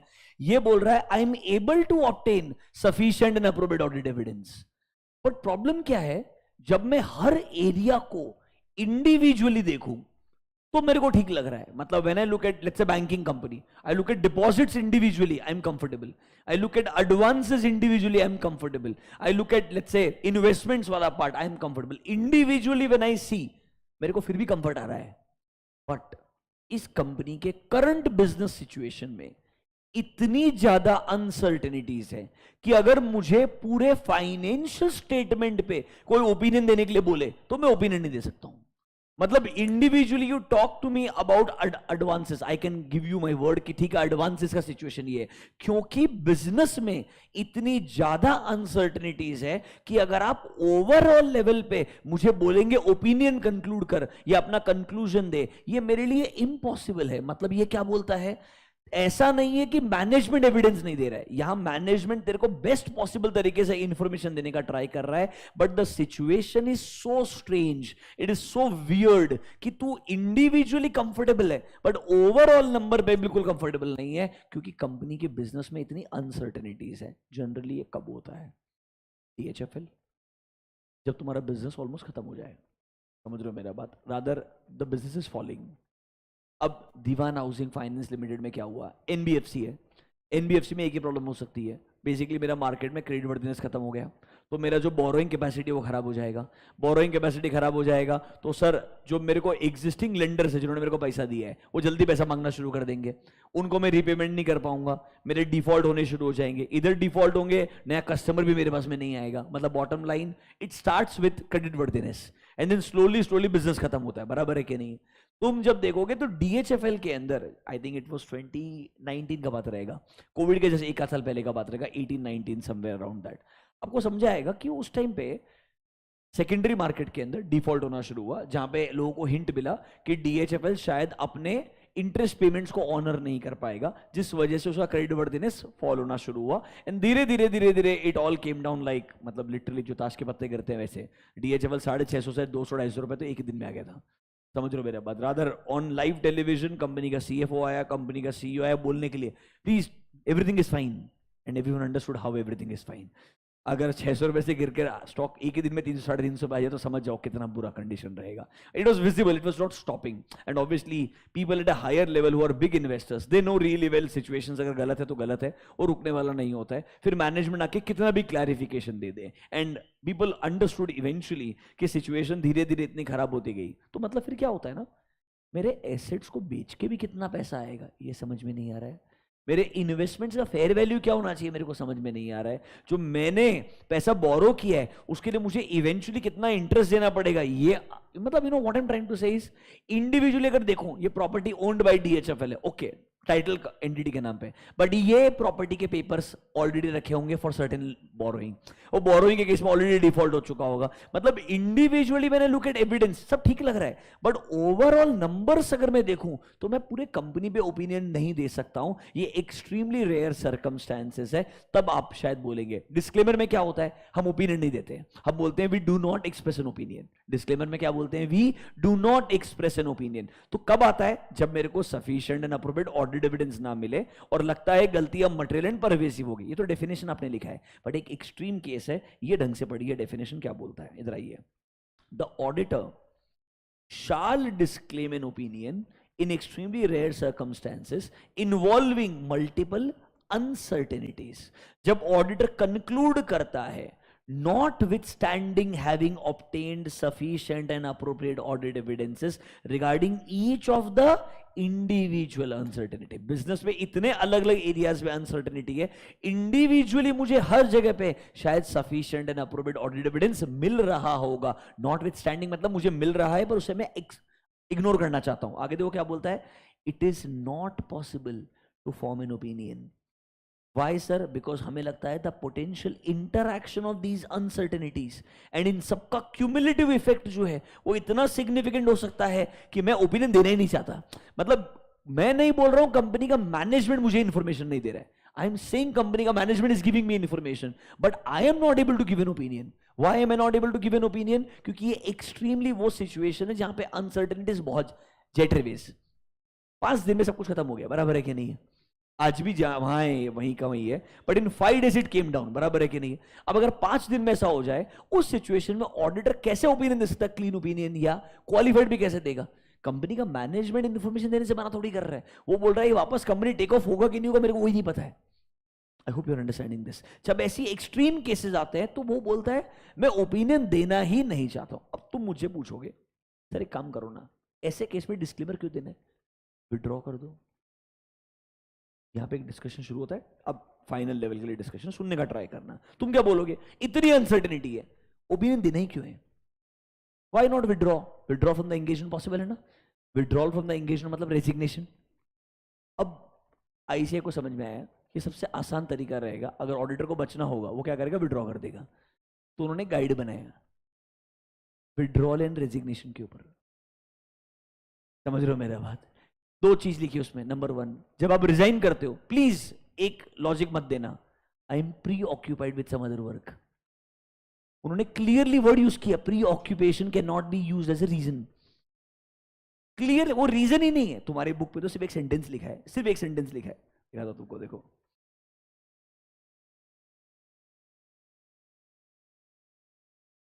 किधर था, 705 में ही है। जस्ट 1 मिनट, ये रहा। If auditor decides to withdraw, दिख रहा है क्या आइडियली? यहां पे देखना, आईसीआई ने अनाउंसमेंट दिया on resignation of auditor. Actually में पूरा डिटेल्ड गाइड है, आपको दिखा दूंगा रेफरेंस के लिए। इधर देखो क्या बोला है, ICI has made an announcement that auditor of a company shall not mention professional preoccupation as a reason for the resignation. Listed के केस में सेबी का एलओडीआर है जिसके अलग रेस्ट्रिक्शंस हैं। ये उधर और एक्सट्रीम है। I come there, don't worry about this अभी के लिए प्लीज। प्री ऑक्यूपेशन जो वर्ड है, मतलब I have other work, I am preoccupied, ये लॉजिकल नहीं है। ये उसने मना किया, एक्सेप्ट नहीं करेंगे। रादर उसने इंप्लीमेंटेशन गाइड जो बनाया ना, उस पूरे गाइड में क्लियरली बोला है अगर तुम्हारा ऑलमोस्ट ऑडिट खत्म हो गया है, समझ रहे हो, तो तुमने रिजाइन करना ही नहीं चाहिए। वो बोल रहे रिजाइन करना ही नहीं चाहिए, डिस्क्लेमर देके जा। मतलब गाइड खुद बोलता है कि वे डिस्क्लेमर, मतलब where you believe I am thinking of resigning. So मतलब वो एक्चुअली पता है क्या बोल रहा है, रिजाइन तब करो जब आपको ऑडिट के इनिशियल फेजेस में ही प्रॉब्लम मिले और आपको लगे ऑडिट कंटिन्यू करके फायदा ही नहीं है, तो आपने रिजाइन या विड्रॉ करना चाहिए। एंड रीजन देना चाहिए कि आप क्यों रिजाइन विड्रॉ कर रहे हो।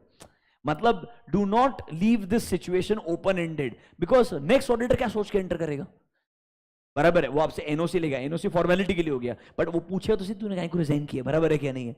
When Deloitte resigns from Adani port, you are understanding my point, they need to give a reason, no. अब हालांकि वो बीकॉम लेवल रीजन होता है, डेलॉइट चाहता है मेरा स्कोप बड़ा होना चाहिए, अदानी बोलता है ऐसा नहीं हो सकता है। अभी अभी रिपोर्ट आया है थोड़े दिन पहले, हमें बहुत सारे, let's not get there, you are understanding, it's a circle. Although people still play around, होता कुछ भी नहीं है, पर कम से कम वो ये बोलता है तुम रीजन तो लिख, ऐसा मत बोल कि मैं बिजी हूं। वो क्या बोलता है, ये पता है अनलिस्टेड के लिए क्यों लिखा है, सुनो अभी, वाई अनलिस्टेड।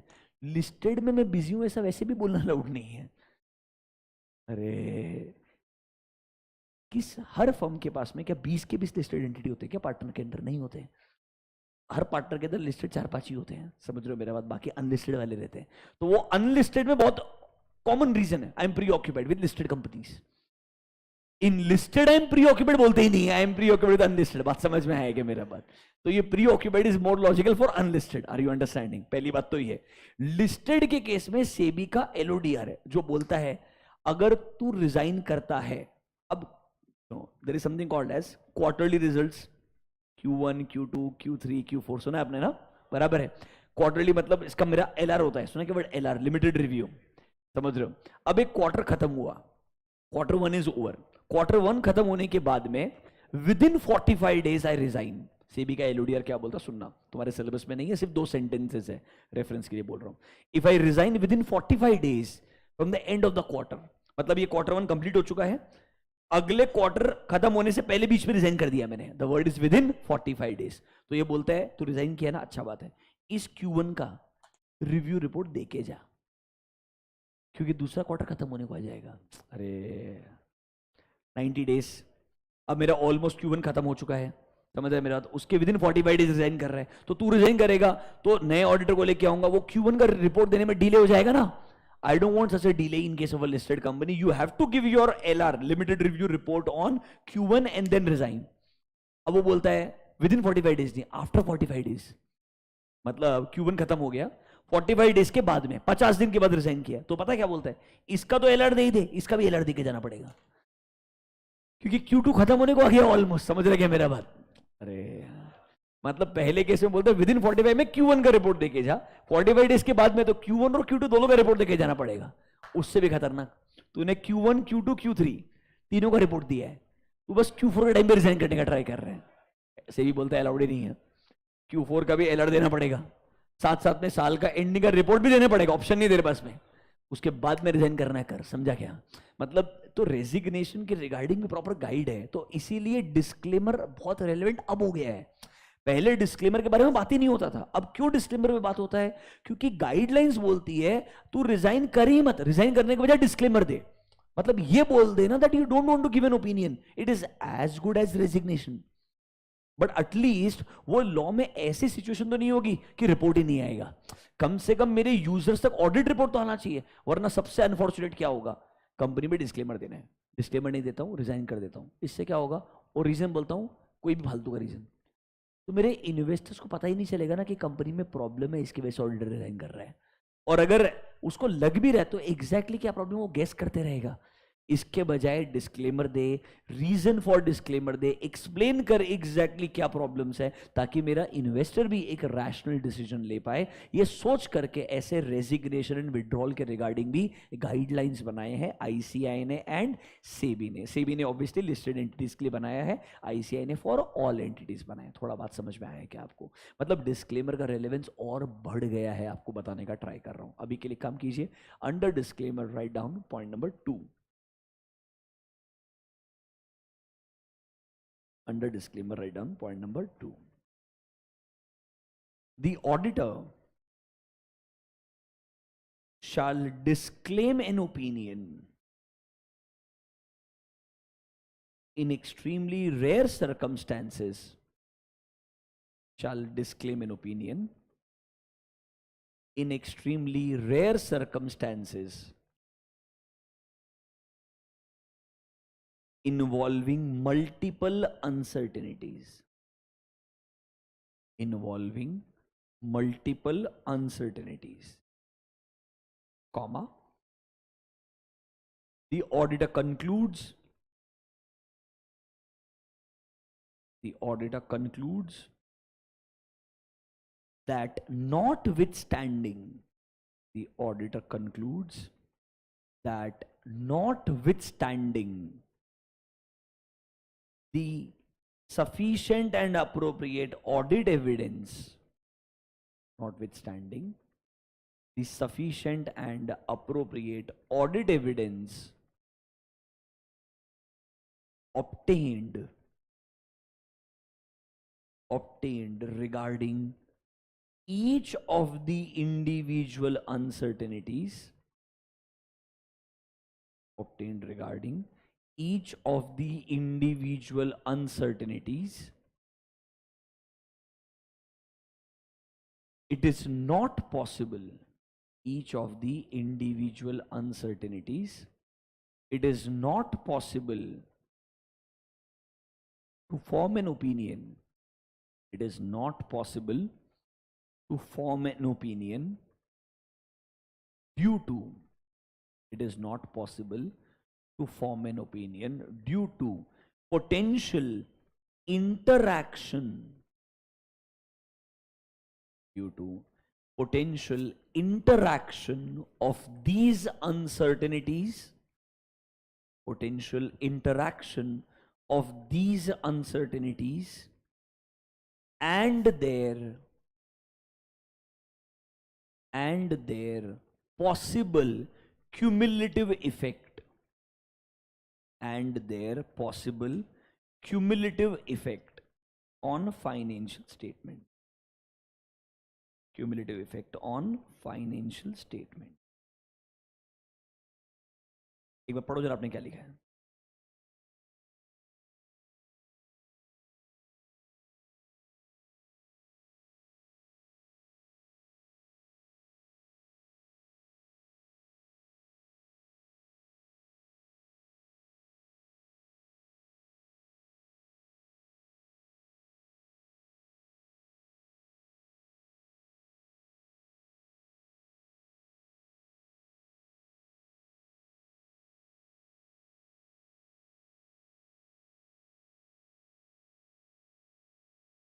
मतलब individually I'm able to obtain sufficient and appropriate audit evidence, but still I cannot form an opinion on entire financial statement because इतनी uncertainties involved है, उनका कितना potential interaction होके क्या possible effect आएगा ये determine करना मुश्किल है. एक सिर्फ example देखिए, THFL वाला आपको मैंने बोला था तब भी. Can you see disclaimer of opinion? Important चीज notice करना.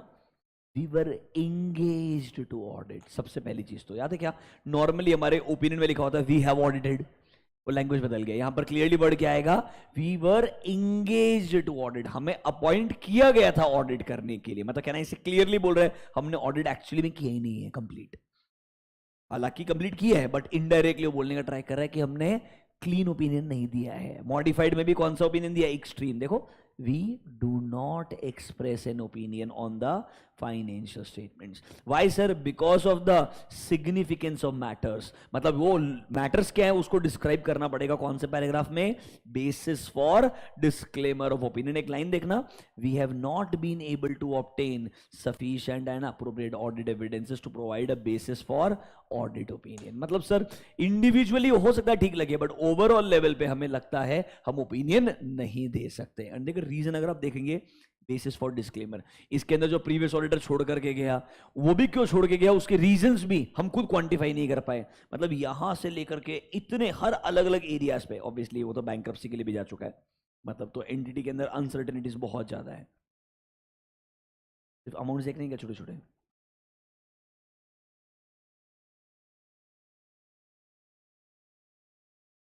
Understanding my point. छोटे छोटे ऑप्शन है बस, मतलब इतने कोई बहुत बड़ी प्रॉब्लम नहीं है. मतलब मेरे हिसाब से ऑडिटर ने सिर्फ डिस्क्लेमर लिखने के लिए पैसा लिया होगा, according to me. Your understanding my point कि बेसिस फॉर डिस्क्लेमर लिखने का ही मेरे को पैसा चाहिए ऑब्वियसली, क्योंकि इन एंटिटीज के लिए ऑडिट रिपोर्ट तो फॉर्मेलिटी हो गया बिकॉज प्रॉब्लम तो है, डिस्क्लेमर ही आने वाला है. अरे obviously once a disclaimer starts it will remain a disclaimer unless there is a turn around. Obviously ना यार, जब तक टर्न अराउंड नहीं होगा, मैनेजमेंट चेंज नहीं होगा, बिजनेस ऑपरेशंस वापस रिन्यू नहीं होंगे, तब तक सिचुएशन बदलने वाला नहीं है. ऑडिटर पे कभी भी, मतलब इन ऑडिटर को कभी भी कंफर्ट आने वाला ही नहीं होगा. यहाँ पर हम कंट्रोल्स पे रिलाई कर सकते हैं क्या, कैसे रिलाई करेंगे. Try to understand the problems. ये एक्सट्रीम केस है, कुछ आप कर नहीं सकते हो. तो इसीलिए डिस्क्लेमर पहले बहुत रेयर था, अब काफी कॉमन हो चुका है. थोड़ा बात समझ में आया है क्या, पक्का. आई थिंक हमने काफी टाइम स्पेंड किया है. 2 मिनट के लिए शांति से सोचो, just in your mind. Modification 3, qualified adverse disclaimer. कौन सा मॉडिफिकेशन कब आएगा ये डिसाइड करेंगे 2 फैक्टर पे. नंबर 1, मॉडिफिकेशन ही क्यों आ रहा है, गलती मिली है या गलती नहीं मिली है. तो गलती मिली है तो शायद क्वालिफाइड आएगा या एडवर्स आएगा, डिपेंड किस पे करता है. गलती सिर्फ मटेरियल है या मटेरियल के साथ साथ परवेजिव भी है. दूसरे केस में सर गलती नहीं मिली है पर मुझे लगता है जो पॉसिबल इफेक्ट है वो क्या होगा, मटेरियल होगा. अब सर परवेजिव भी होगा तो डिस्क्लेमर पे जाओगे, सिर्फ मटेरियल होगा तो क्वालिफाइड दे दोगे. अब सर वर्डिंग्स कैसे बदलेंगे, how my opinion language will change, वो डिस्कस करते हैं. एमसीक्यू के लिए अच्छा एरिया है, good MCQ questions can come. Let's talk about the wordings. Chapter 7, meaning तीनों का क्लियर हो गया, qualified adverse and disclaimer. Meaning of the word pervasive clear हो गया, वर्ड बाय वर्ड पढ़ाया है. 705 is a tricky standard, that is why I am spending so much time. Ideally इसके अंदर भी आपको एक अच्छा ओवरव्यू दे रहा हूं ताकि 705 जब आगे आएगा रेफरेंस आपको समझ में आ पाए. अल्टीमेटली मेन ऑब्जेक्टिव इतना है. आइए एक दो चीज और डिस्कस करते हैं. पहले पढ़ते हैं wordings, how my language will change. Wordings of qualified opinion. सुनना मेरा बात. अज्यूम करो हम बात करते हैं, याद है कि 2 फ्रेमवर्क है, एक है फेयर प्रेजेंटेशन फ्रेमवर्क, एक है कंप्लायंस फ्रेमवर्क. एक काम करो, नोटबुक में जाओ 2 पेज पीछे, फटाफट रिवाइज करो. Fair presentation framework and compliance framework. Fair presentation framework में हम क्या बोलते थे, look at the language under fair presentation. Point number C देखो क्या लिखा है आपने, ऐसा लिखा होगा ना कि auditor should use the following language, the financial statement gives a true and fair view. ऐसा लैंग्वेज आता था कि नहीं आता था. कंप्लायंस फ्रेमवर्क में क्या लैंग्वेज आता है, फाइनेंशियल स्टेटमेंट्स आर प्रिपेयर्ड. क्या लैंग्वेज आता है, फाइनेंशियल स्टेटमेंट्स आर प्रिपेयर्ड. एक है फेयर प्रेजेंटेशन, दूसरा है कंप्लायंस. लैंग्वेज याद आया.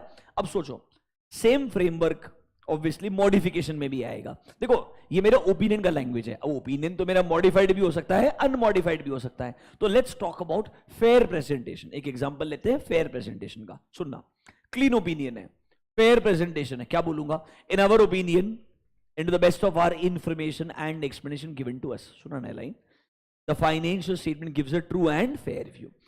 क्वालिफाइड देना होगा तो क्या बोलूंगा? Except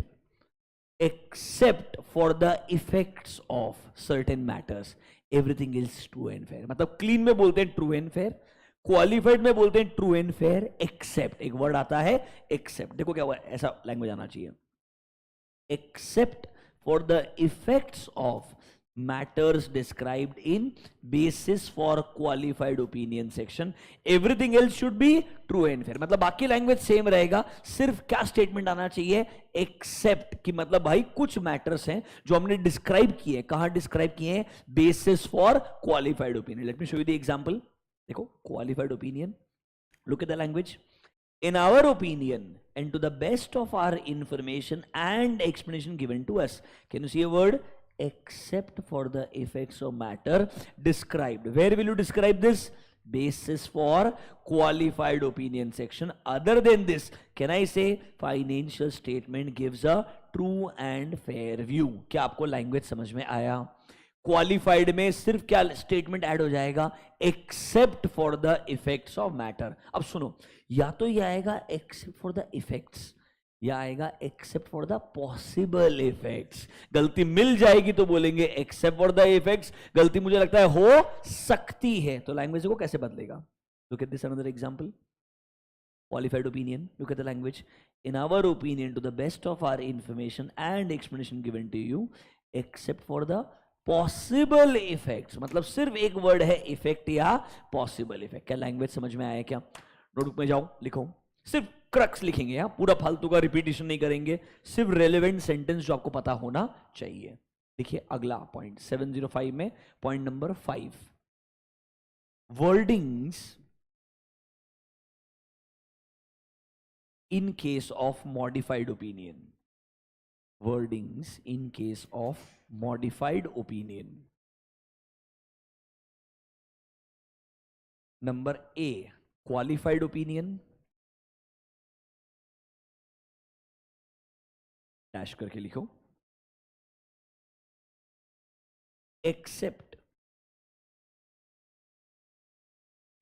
for the effect or possible effect. Except for the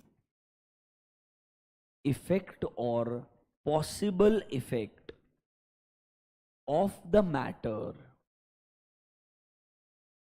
accept for the effect or possible effect of the matter described in the basis for qualified opinion section. Described in the basis for qualified opinion section. ...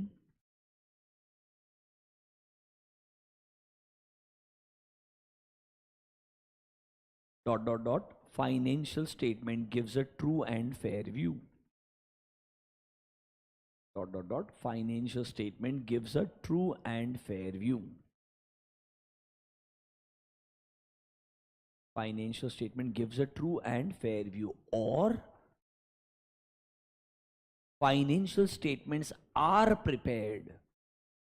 Or financial statements are prepared as per applicable FRF. Or financial statements are prepared as per applicable FRF. Simple है. Fair presentation होगा तो true and fair बोलोगे, उसके आगे line क्या आएगा? Accept. बस गलती मिलेगी तो इफेक्ट आएगा, गलती नहीं मिलेगी तो पॉसिबल इफेक्ट आएगा. इतना लैंग्वेज बदलना चाहिए. ऐसी चीजें एमसीक्यू के लिए बहुत इंपॉर्टेंट है. एमसीक्यू में ये सेंटेंसेस आएंगे, आपको आइडेंटिफाई करना पड़ेगा कौन सा सेंटेंस कब सही रहेगा. Is this clear to you? पक्का. एडवर्स पे जाए. अभी एडवर्स पे सीधा सीधा बात है, क्लियरली बोलेगा we do not give a true and fair view, या बोलेंगे financial statements are not prepared. वही फ्रेमवर्क है ना, फेयर प्रेजेंटेशन, कंप्लायंस. फेयर में बोलना है ट्रू एंड फेयर है कि नहीं, तो बोलेंगे ट्रू एंड फेयर नहीं है. और कंप्लायंस में बोलना है आर दे प्रिपेयर्ड, तुम बोल रहे they are not prepared as per applicable. ऐसा नहीं फाइनेंशियल स्टेटमेंट नहीं बनाया, फाइनेंशियल स्टेटमेंट बनाया है but they are not prepared as per applicable. समझा ना? ऐसा गलती नहीं करने का. ऐसे ऐसा यूजलेस क्वेश्चन पूछ लेगा पक्का एमसीक्यू में, तो आप आर प्रिपेयर्ड याद करके गया, पता चला गलती हो गया. They are not prepared as per applicable FRF. Let's look at the wordings, check करते हैं. आ जाओ एडवर्स के अंदर. वर्डिंग्स ऑफ एडवर्स देखो.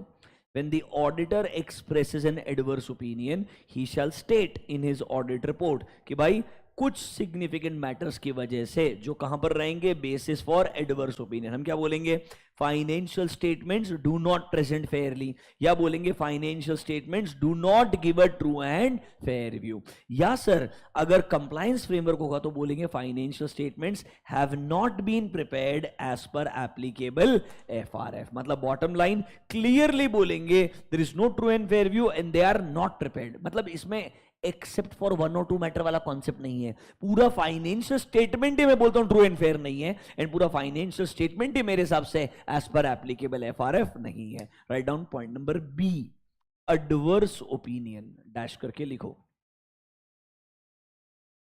The financial statements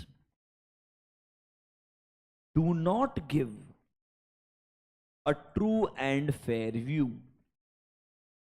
The financial statements do not give a true and fair view, or they have not been prepared. They have not been prepared in accordance with applicable FRF. They have not been prepared in accordance with applicable FRF. Language पे confidence आ रहा है?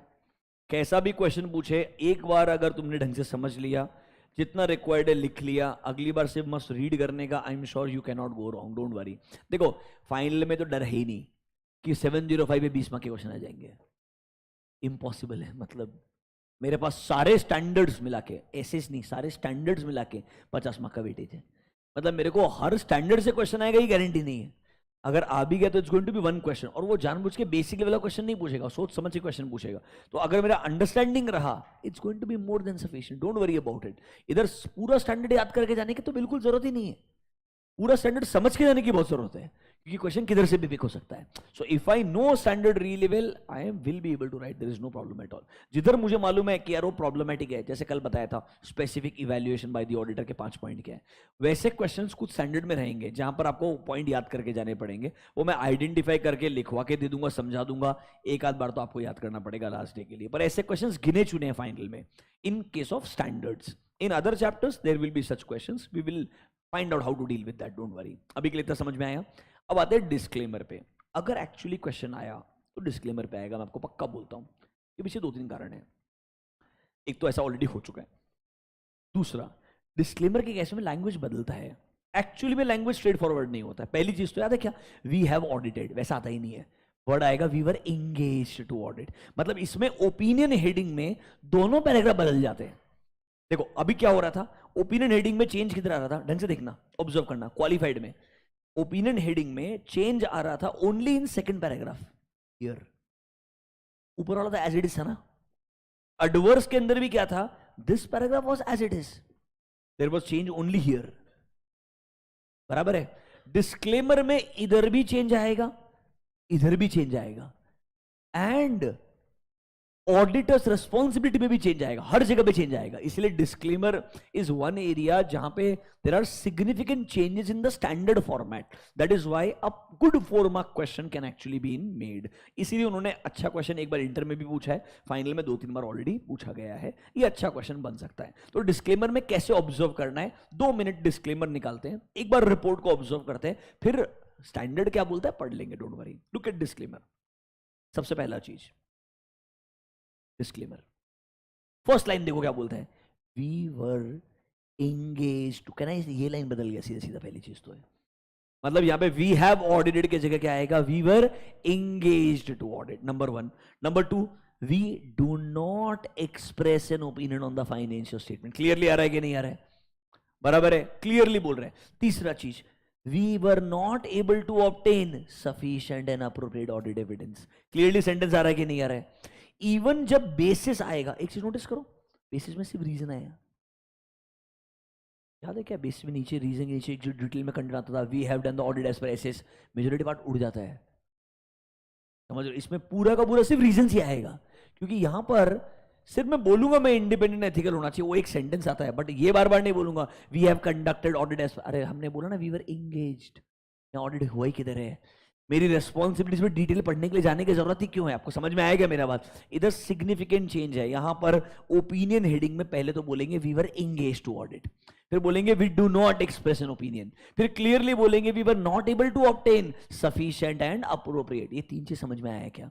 ये clearly stand out करता है disclaimer of opinion के अंदर। आइए जरा अब आपका स्टैंडर्ड्स क्या बोलता है उसके पॉइंट्स आपको दिखाता हूं। आइए, वर्डिंग्स ऑफ डिस्क्लेमर देखो, when auditor disclaims an opinion due to inability to obtain sufficient and appropriate audit evidences, उसने क्या करना चाहिए? देखो नंबर 1 क्या बोलता है, उसने स्टेट करना चाहिए दैट ऑडिटर क्या करता है, ओपिनियन एक्सप्रेस नहीं कर रहा है, मतलब he do not express an opinion. Logical है पॉइंट नंबर ए।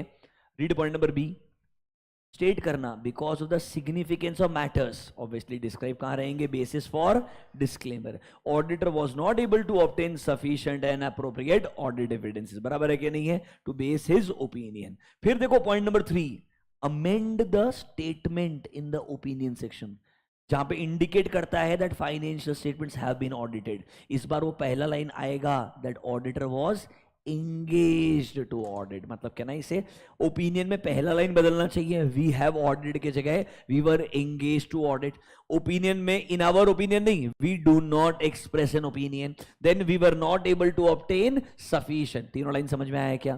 पक्का नोटबुक में जाओ, write down point number C, disclaimer of opinion.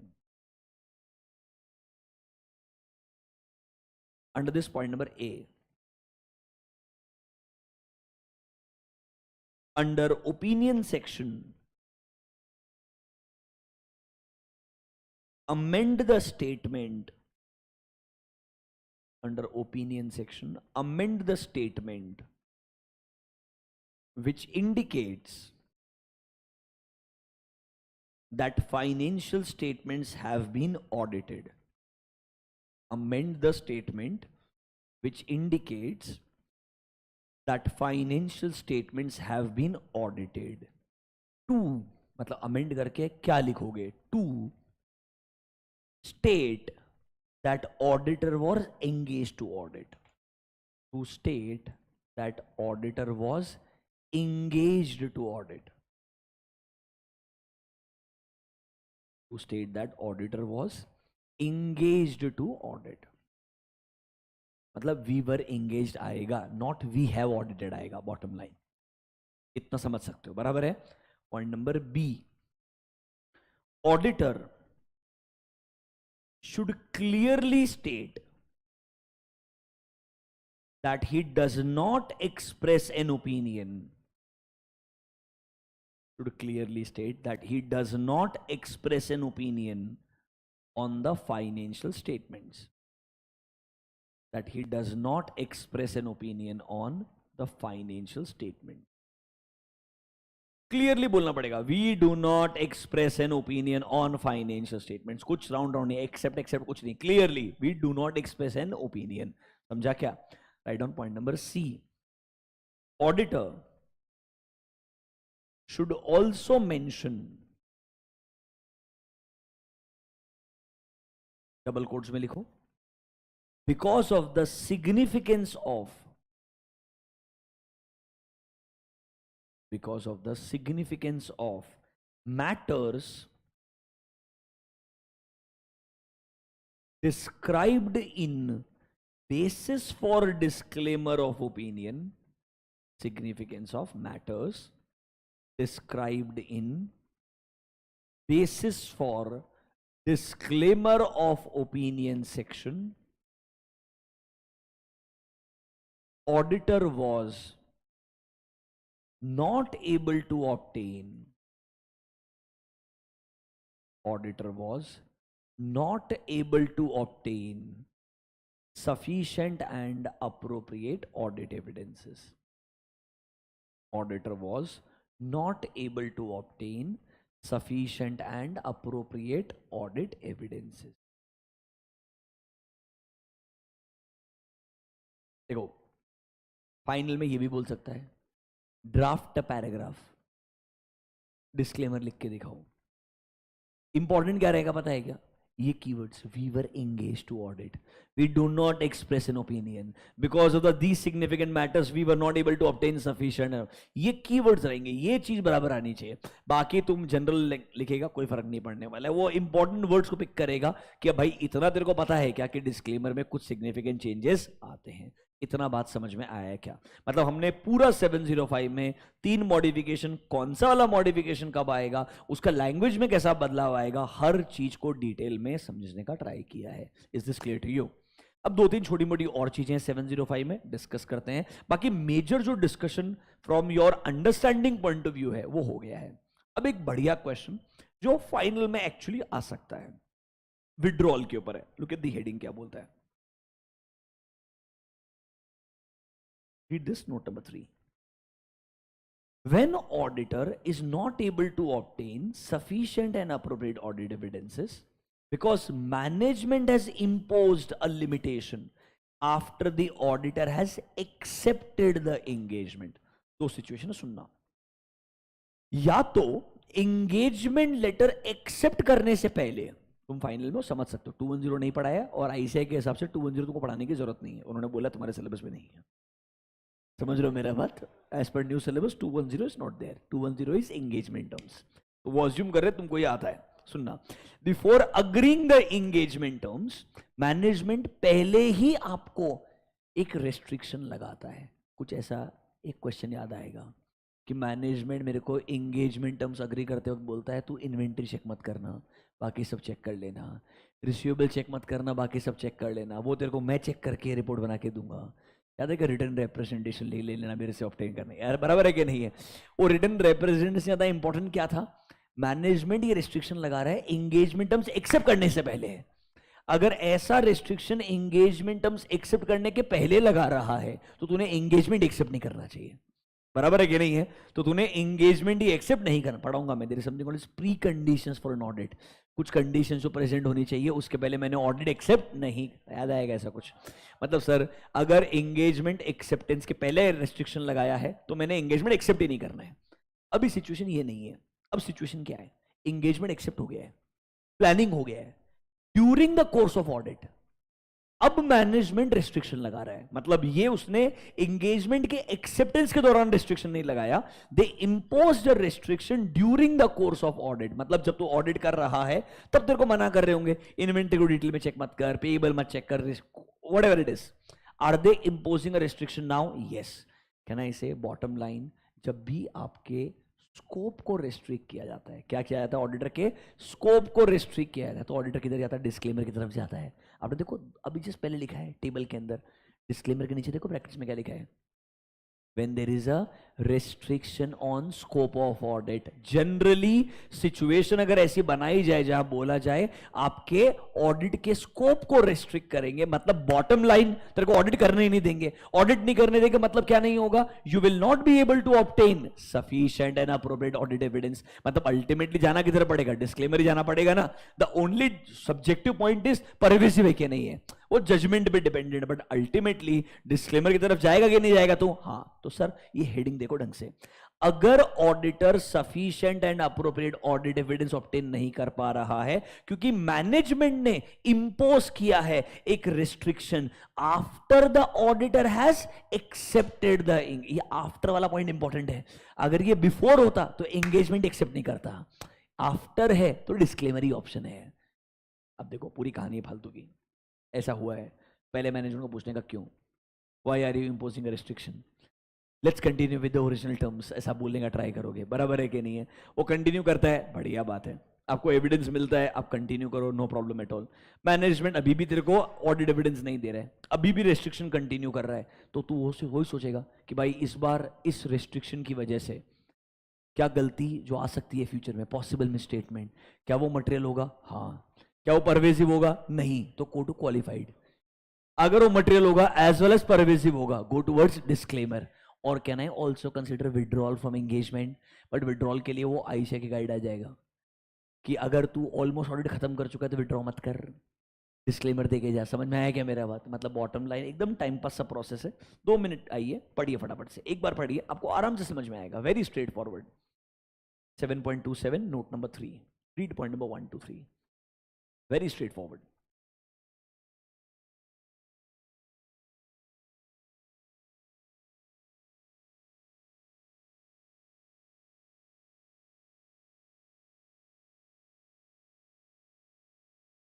इसकी वजह से या तो क्वालिफाइड आएगा या डिस्क्लेमर आएगा. तो ऑडिटर ने पहले रिक्वेस्ट करना चाहिए प्लीज लिमिटेशन को रिमूव कर दीजिए. मान जाएगा तो आगे जाने का जरूरत ही नहीं है, बट ऑब्वियसली नहीं मानेगा. If management refuses to remove the limitation, हम पहले कम्युनिकेट करेंगे याद है टीसीडब्ल्यूजी को, unless all TCWG management are same, तो कुछ कम्युनिकेट करने को बचेगा नहीं ऑब्वियसली. बराबर है.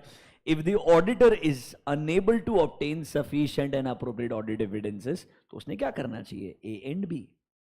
अगर उसे लगता है possible effect of undetected misstatement could be material but not, तो क्वालिफाइड दे दे. If he concludes that the possible effect could be both material as well as pervasive, तो सर क्वालिफिकेशन देना inadequate होगा, मतलब डिस्क्लेमर की तरफ जाना पड़ेगा. तो ऑप्शन 2 है तेरे पास में, या तो तू विड्रॉ कर wherever practically possible. बराबर है कि नहीं है.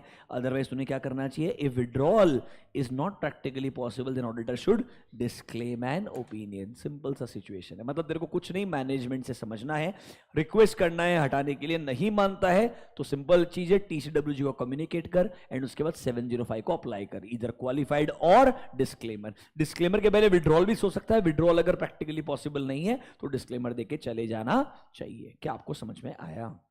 एकदम स्ट्रेट फॉरवर्ड है. आज आपका ये होमवर्क क्वेश्चन है, नोटबुक में जाइए, लिखिए पॉइंट नंबर 6. 705 में कितना पॉइंट डिस्कस हो गया, 5 ही हुआ ना अभी तक. वर्डिंग्स हो गया, right. Number 6,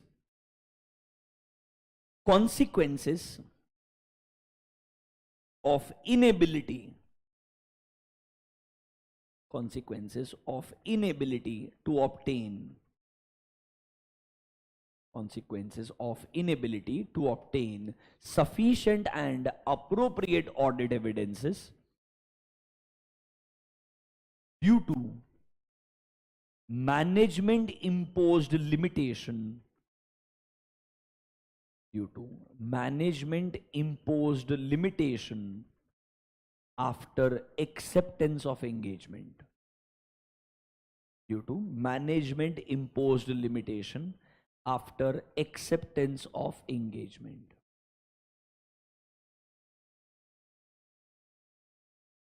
after acceptance of engagement. अगर ये बिफोर एक्सेप्टेंस होता तो ध्यान रखना एक्सेप्ट ही नहीं करना चाहिए.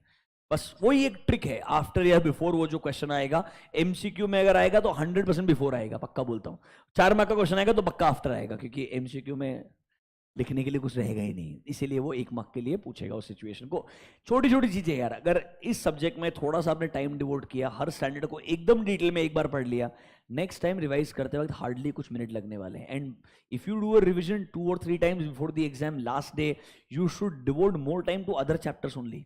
स्टैंडर्ड्स का अंडरस्टैंडिंग एक बार हो गया ना आदमी को, रोज रोज पढ़ने का जरूरत नहीं होता है इसको. लेकिन अब एक बात बताओ, परवेजिव वर्ड समझ गया तो समझ गया ना यार, कोई डेफिनेशन बदलने वाला थोड़ी है उसके अंदर, कुछ भी नया नहीं आने वाला है. Once you understand it's done, that's how it should be. Do you understand 705? ये हमारा नोट नंबर 3 भी हो गया. तो नोट नंबर 1 था definition of pervasive, note number 2 definition of qualified adverse and disclaimer, third वाला अगर मैनेजमेंट रेस्ट्रिक्शन इंपोज करता है after the acceptance of engagement तो क्या करना चाहिए. बहुत जगह पे आईसीआई ने अपने मॉड्यूल में ऐसे सिंपल चार्ट्स दिए. इस बार आईसीआई बहुत एक्साइटेड हो गया, समझ रहे हो मेरा बात, और कलरफुल चार्ट्स दिए, तो मैंने भी एज इट इज उठा लिए. जहाँ जहाँ मुझे कलर पसंद है थोड़े कलर चेंज कर दिए, उसके अलावा और कुछ ज्यादा है नहीं, समझ रहे हो मेरा बात. अल्टीमेटली वही कहानी है. तो अगर तू 4 लाइन पढ़ेगा वो भी आंसर सेम आने वाला है, ऐसे पढ़ेगा तब भी आंसर सेम आने वाला है. जो तेरे को पसंद है पढ़ ले. Is this clear to you? अब आ जाओ, एक लाइन देखो, if the auditor decides to withdraw. यहां पर एमसीक्यू में जरूर ये क्वेश्चन आ सकता है, मैंने आपको ऑलरेडी पढ़ाया है, वही रिपीटेड ढंग से देखना. देखो, When auditor decides to withdraw, obviously सबसे पहले मैंने क्या करना चाहिए, I should communicate to TCWG. Let me tell you the reality actually में हमने किस तरीके से इस पे काम करना चाहिए. पहले 2 मिनट डिस्कशन करते हैं, फिर आपको बता दूंगा.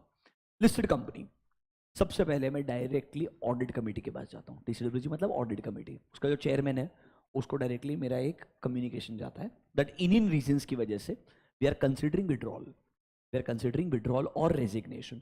ऑब्वियसली जब हम हमारे रीजंस देते हैं वो भी हमें रिस्पॉन्ड करते हैं इन रिटर्न फॉर्मेट कि हमें क्यों लगता है आपने रिजाइन नहीं करना चाहिए, they will try to defend ideal circumstances के अंदर, if they are very excited then it's a different story. Ideally उन्होंने रेस्पॉन्ड पॉजिटिव तरीके से करना चाहिए, why you should not be leaving the organisation. आप कम्युनिकेशन ऑडिट कमेटी से शुरू करेंगे, वो आपको रेस्पॉन्ड करते हैं, वो रेस्पॉन्स के बाद में भी अगर आपको लगता है नहीं भाई मेरे को लगता है I don't want to continue, आपने सुना होगा आपको रिजाइन करना पड़ेगा और 30 दिन के अंदर अंदर इन्फॉर्म करना पड़ता है रजिस्ट्रार को, कंपनी को, ब्ला ब्ला ब्ला, और अगर गवर्नमेंट कंपनी हो तो सीएजी को भी इन्फॉर्म करना पड़ेगा with in 30 days. ADT form number 3 है शायद मेरे हिसाब से, जो भी रहेगा फॉर्म नंबर इंपॉर्टेंट नहीं है, समझा के मतलब बॉटम लाइन मेरे को ये करना पड़ेगा। अब इंपॉर्टेंट क्या है, जब मैं ये रिजाइन कर रहा हूं जो रीजन है वो बहुत इंपॉर्टेंट है।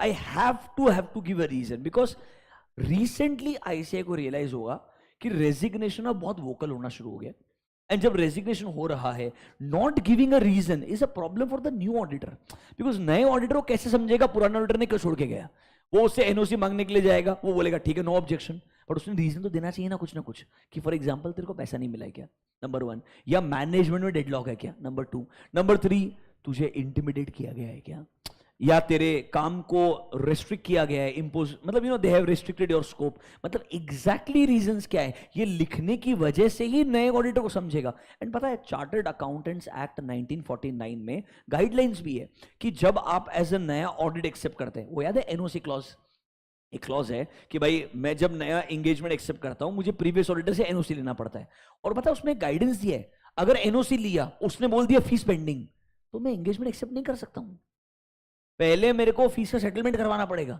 फिर एंगेजमेंट एक्सेप्ट करना पड़ेगा। ऐसे रिस्ट्रिक्शंस चार्टर्ड अकाउंटेंट्स एक्ट 1949 में क्लियर है, क्लियर। तो उन्होंने क्या बोला, it is important that you mention the reason, and listed company अगर है तो सेबी चाहता है तुम्हारे रेजिग्नेशन की वजह से हमारा रिपोर्टिंग टाइमलाइन खराब नहीं होना चाहिए, इसीलिए बोला अगर तू रिजाइन करता है क्वार्टर के एंड के विद इन 45 डेज, मतलब एंड होने के बाद विद इन 45 डेज के अंदर तो उस क्वार्टर का रिपोर्ट देके जा, आफ्टर 45 डेज तो उस क्वार्टर के साथ साथ अगले क्वार्टर का रिपोर्ट देके जा, और तीनों क्वार्टर का रिपोर्ट तूने दिया है तो भाई नए ऑडिटर को लाके फायदा नहीं है, अननेसेसरली टाइम वेस्ट होने वाला है। लॉजिकल बात है, तूने 3 क्वार्टर सेंड कर लिया तो 4th क्वार्टर भी खत्म हो जाना चाहिए, तूने आखिरी क्वार्टर का रिपोर्ट देना चाहिए, ऑडिट रिपोर्ट देना चाहिए और फिर डिसकंटिन्यू कर देना चाहिए, बिल्कुल लॉजिकल गाइडलाइंस है, वही लिख के दिए। देखो सेबी का एलओडीआर क्या बोलता है, if the auditor proposes to resign within 45 days from the end of any of the quarter under the appointment, then auditor shall before such resignation issue the audit/LR। देखो सेबी बोलता है क्वार्टरली रिजल्ट्स को review करवाओ, क्या करवाओ, review, but कुछ companies बोलती है नहीं रिव्यू नहीं हमें ऑडिट करवाने का है, वो कंपनी का वॉलंटरी डिसीजन होता है, वो ऑडिट भी करवा सकते हैं, ऐसा नहीं है कि हमेशा रिव्यू कराना पड़ेगा। हालांकि there is a difference between the word review and audit, we will understand that जब हम थोड़ा सा एसआरईज में जाएंगे, स्टैंडर्ड्स ऑन रिव्यू एंगेजमेंट जब जाएंगे तो मैं आपको बताऊंगा how this review is different from audit. Do you know the difference by any chance, review and audit में क्या डिफरेंस होता है? लिमिटेड अश्योरेंस देते हैं, बराबर है, वर्ड तो सही है, ओपिनियन नहीं देते हैं। In terms of work do we perform test of details in review, हम एलआर के अंदर सिर्फ और सिर्फ एनालिटिकल रिव्यू प्रोसीजर लगाते हैं, इंक्वायरी करते हैं, हालांकि कोई पार्टनर कंफर्टेबल नहीं होता है। हर पार्टनर क्या बोलता है, मैं एनालिटिकल रिव्यू प्रोसीजर लगा लिया, इंक्वायरी कर लिया, नीचे आर्टिकल बोल तू चेकिंग करना शुरू कर दे, क्योंकि साल के एंड में तो वैसे भी चेक करना ही है, तो थोड़ा बहुत चेकिंग करते जा, डॉक्यूमेंट करते जा, मैं उसको देखते जाएगा, समझ रहे हैं। आज नहीं 2008 से सेम कहानी है, कोई पार्टनर जिंदगी में एलआर पे कंफर्टेबल होता ही नहीं है। 4 दिन के अंदर तुम एलआर नहीं कर सकते हो, बट एक्सपेक्टेशन है 4 दिन में खत्म करने का है, मतलब 4 to 7 days depending upon the entity, but the duration is very less comparatively, and I can just look at the numbers, I can just understand the variance in numbers. Practically quarterly numbers को check करने के लिए बहुत time लगता है, because 3 महीने का execution हो चुका है पूरा का पूरा। इसीलिए बड़ी companies, even Infosys, TCS, sometimes they से हमको रिव्यू नहीं ऑडिट करवाने का है, क्लियरली हमें अश्योरेंस ही चाहिए क्वार्टरली नंबर्स के ऊपर भी। तो उस केस में अगर ऑडिटर को लगता है पहले से प्लान्ड स्कोप अच्छा है तो वो ऑडिट भी कर पाता है उस क्वार्टर का, number of days spent are more, पर उन कंपनीज में कंपेरेटिवली अगर आप मुझे पूछेंगे रिस्क बहुत कम होता है। एक आईटी कंपनी के पास खुद के आईटी कंट्रोल अच्छे होने चाहिए, assumption number 1। Number 2, service industry में है, समझ रहे हो, कैपेक्स वगैरह लिमिटेड रहता है, सर्विस इंडस्ट्री में कॉन्ट्रैक्ट बेस्ड पेमेंट्स आता है पूरा का पूरा. सो if I have a good comfort over the service agreements and contracts, checking the revenue is also not that dangerous. Expenses में मेजर मेरा सैलरी वाला कॉम्पोनेंट रहता है एंड ऑपरेशंस वाला पार्ट रहता है, मतलब वहां पर कंपेरेटिवली ऑडिट एंगेजमेंट्स भी ईजियर होते हैं. इसीलिए ना इन्फोसिस टीसीएस का ऑडिट आप देखेंगे अप्रैल के 15-20 तारीख को तो रिपोर्ट साइन हो जाता है, क्योंकि उनको पता है मैं Q1 Q2 Q3 ऑडिट ही कर चुका ऑलरेडी. Q4 का ऑडिट मतलब 3 महीने का ऑडिट ही करने का सिर्फ आइडियली, तो it is comparatively easier. But it is not in case of all engagements. Her case में ऐसा नहीं कर सकते, हर एंगेजमेंट अपना अलग हो सकता है. अभी के लिए रेफरेंस के लिए, अगर आप विद इन 45 डेज रिजाइन करते हो तो उस Q1 के ऊपर एंड अगले वाले पे अगर आप आफ्टर 45 डेज, तो मतलब सिंपल चीज है, Q1 खत्म हुआ, विद इन 45 डेज रिजाइन किया तो Q1 पे रिपोर्ट देना पड़ेगा. अगर आफ्टर 45 डेज रिजाइन किया तो Q1 पे भी रिपोर्ट देना पड़ेगा एंड Q2 पे भी रिपोर्ट देना पड़ेगा. देखो, if you resign after 45 days from the end of the any respective quarter, before such resignation you should issue your report for such quarter as well as the next quarter compulsorily. और sir third point important है, if the LR report has been issued for all 3 quarters, तो auditor ने आखिरी वाला जो quarter है उस पर भी रिपोर्ट देना चाहिए एंड पूरे साल का जो ऑडिट रिपोर्ट रहेगा उस पर भी रिपोर्ट देना ही चाहिए. इसमें कोई ऑप्शन ही नहीं है. Is this clear to you?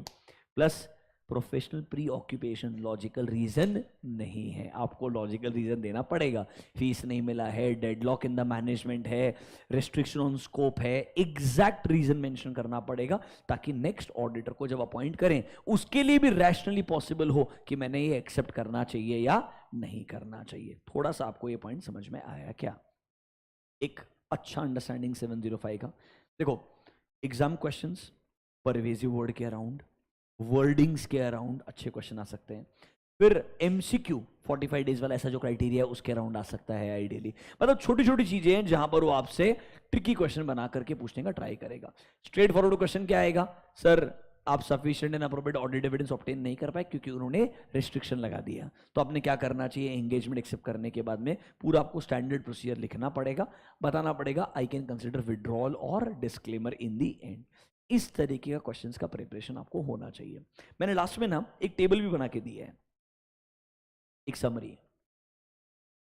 Modified opinion मतलब क्योंकि अभी क्वालिफाइड, एडवर्स, डिस्क्लेमर 3 चीजें, सिर्फ 1 मिनट के लिए देख लिए, समझ में आ जाएगा. It's a very simple summary, you will understand. Sir देखो, क्वालिफाइड ओपिनियन में मेरा लैंग्वेज क्या आता है? Accept for the effect or possible effect. बराबर है?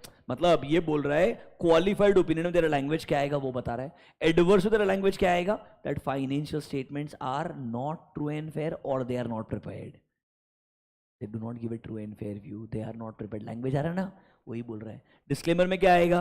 That auditor does not express an opinion. Can I से एग्जैक्ट लैंग्वेज पिक किया, एक्सट्रैक्ट उठा के डाल दिया कि मॉडिफाइड ओपिनियन जब आएगा किस केस में क्या लैंग्वेज आने वाला है. समझा क्या? फिर देखो, जो हमारा ओपिनियन पैराग्राफ का फर्स्ट हेडिंग होता है उसमें हम बोलेंगे वी हैव ऑडिटेड, और यहां बोलेंगे we were engage to audit. मतलब एक सिंपल समरी दिया है. जब लास्ट डे अगर आप ये भी देख ले तो आपको समझ में आ जाएगा कि रिपोर्ट के अंदर 3 सिचुएशन में मेजर चेंजेस कहां कहां पर हैं और क्या क्या चेंजेस हैं. देखो, बेसिस फॉर मॉडिफिकेशन पैराग्राफ, इधर लैंग्वेज क्या बन जाएगा? बेसिस फॉर क्वालिफाइड, इधर बन जाएगा बेसिस फॉर एडवर्स, इधर बन जाएगा बेसिस फॉर डिस्क्लेमर. जब हम बेसिस पैराग्राफ लिखेंगे तो याद है कि हम बोलते हैं वी हैव ऑब्टेन्ड. एक चीज नोटिस करो, नोटबुक में जाओ, go to basis for opinion heading, go to basis for opinion heading, उसमें पॉइंट नंबर 1 पढ़ो. चाहे क्वालिफाइड दिया है, क्लीन दिया है, फॉलोइंग चीजें आनी चाहिए. उसमें लास्ट पॉइंट पढ़ो, basis for opinion, point number 1, read the last point. We believe that we have obtained sufficient and appropriate audit evidence. बराबर है कि नहीं है? सुनना एक चीज शांति से. देखो, बेसिस फॉर क्वालिफाइड ओपिनियन है इस बार. ये स्टैंडर्ड पैराग्राफ है जो आता ही है, एक लाइन देखना यहाँ पे, हमेशा आता है ये. We believe that we have obtained sufficient and appropriate audit evidence to provide a basis for our qualified opinion. Adverse होगा तो आएगा for our adverse opinion. समझा क्या मेरा बात? डिस्क्लेमर में ये सेंटेंस ही नहीं आएगा. अरे ऑब्वियसली समझा क्या मेरा बात? क्योंकि हमारा ओपिनियन ही नहीं है. समझा? और हमको sufficient and appropriate audit evidence मिला ही नहीं है। I hope you are understanding this. मतलब जो लैंग्वेज कैसे बदलता है आपको पता होना चाहिए, बस वो एक डिफरेंस है जो इन जनरल ऑब्जर्व करके आई शुड बी अवेयर। अब क्या है, ये सेंटेंस किधर आता है, बेसिस पैराग्राफ में आता है। आपसे एग्जाम में क्वेश्चन पूछेगा, सेंटेंस तो लिख देगा, तेरे को सेंटेंस स्ट्राइक भी होगा, वो प्रॉब्लम क्या पूछेगा, आएगा किधर। तो you should know that basis के अंदर 4 चीजें आती है, उसमें आखिरी सेंटेंस होता ही है अबाउट ऑडिट एविडेंस। अरे समझा क्या, थोड़ा सा आपको इस तरीके से ऑब्जर्व करना पड़ेगा। ये एमसीक्यू के लिए बोल रहा हूं, आइडियली 4 मार्क क्वेश्चन सब लिखवा दिए आपको, that is where I am not troubled at all, वहां कोई दिक्कत वाला बात नहीं है। Is this clear to you? एक मेजर डिस्कशन ऑन 705 यहां खत्म होता है अभी के लिए, कल हम 706 कंटिन्यू करेंगे। अभी good online students, I hope you guys are also doing fine. Thank you. Where's the mouse? 1 second. Thank you online students. ठीक है, टाइमिंग कंटिन्यू करेंगे सेम चीज। हाँ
हेलो हेलो, एक डाउट सॉल्व कर देता हूँ बच्चे का।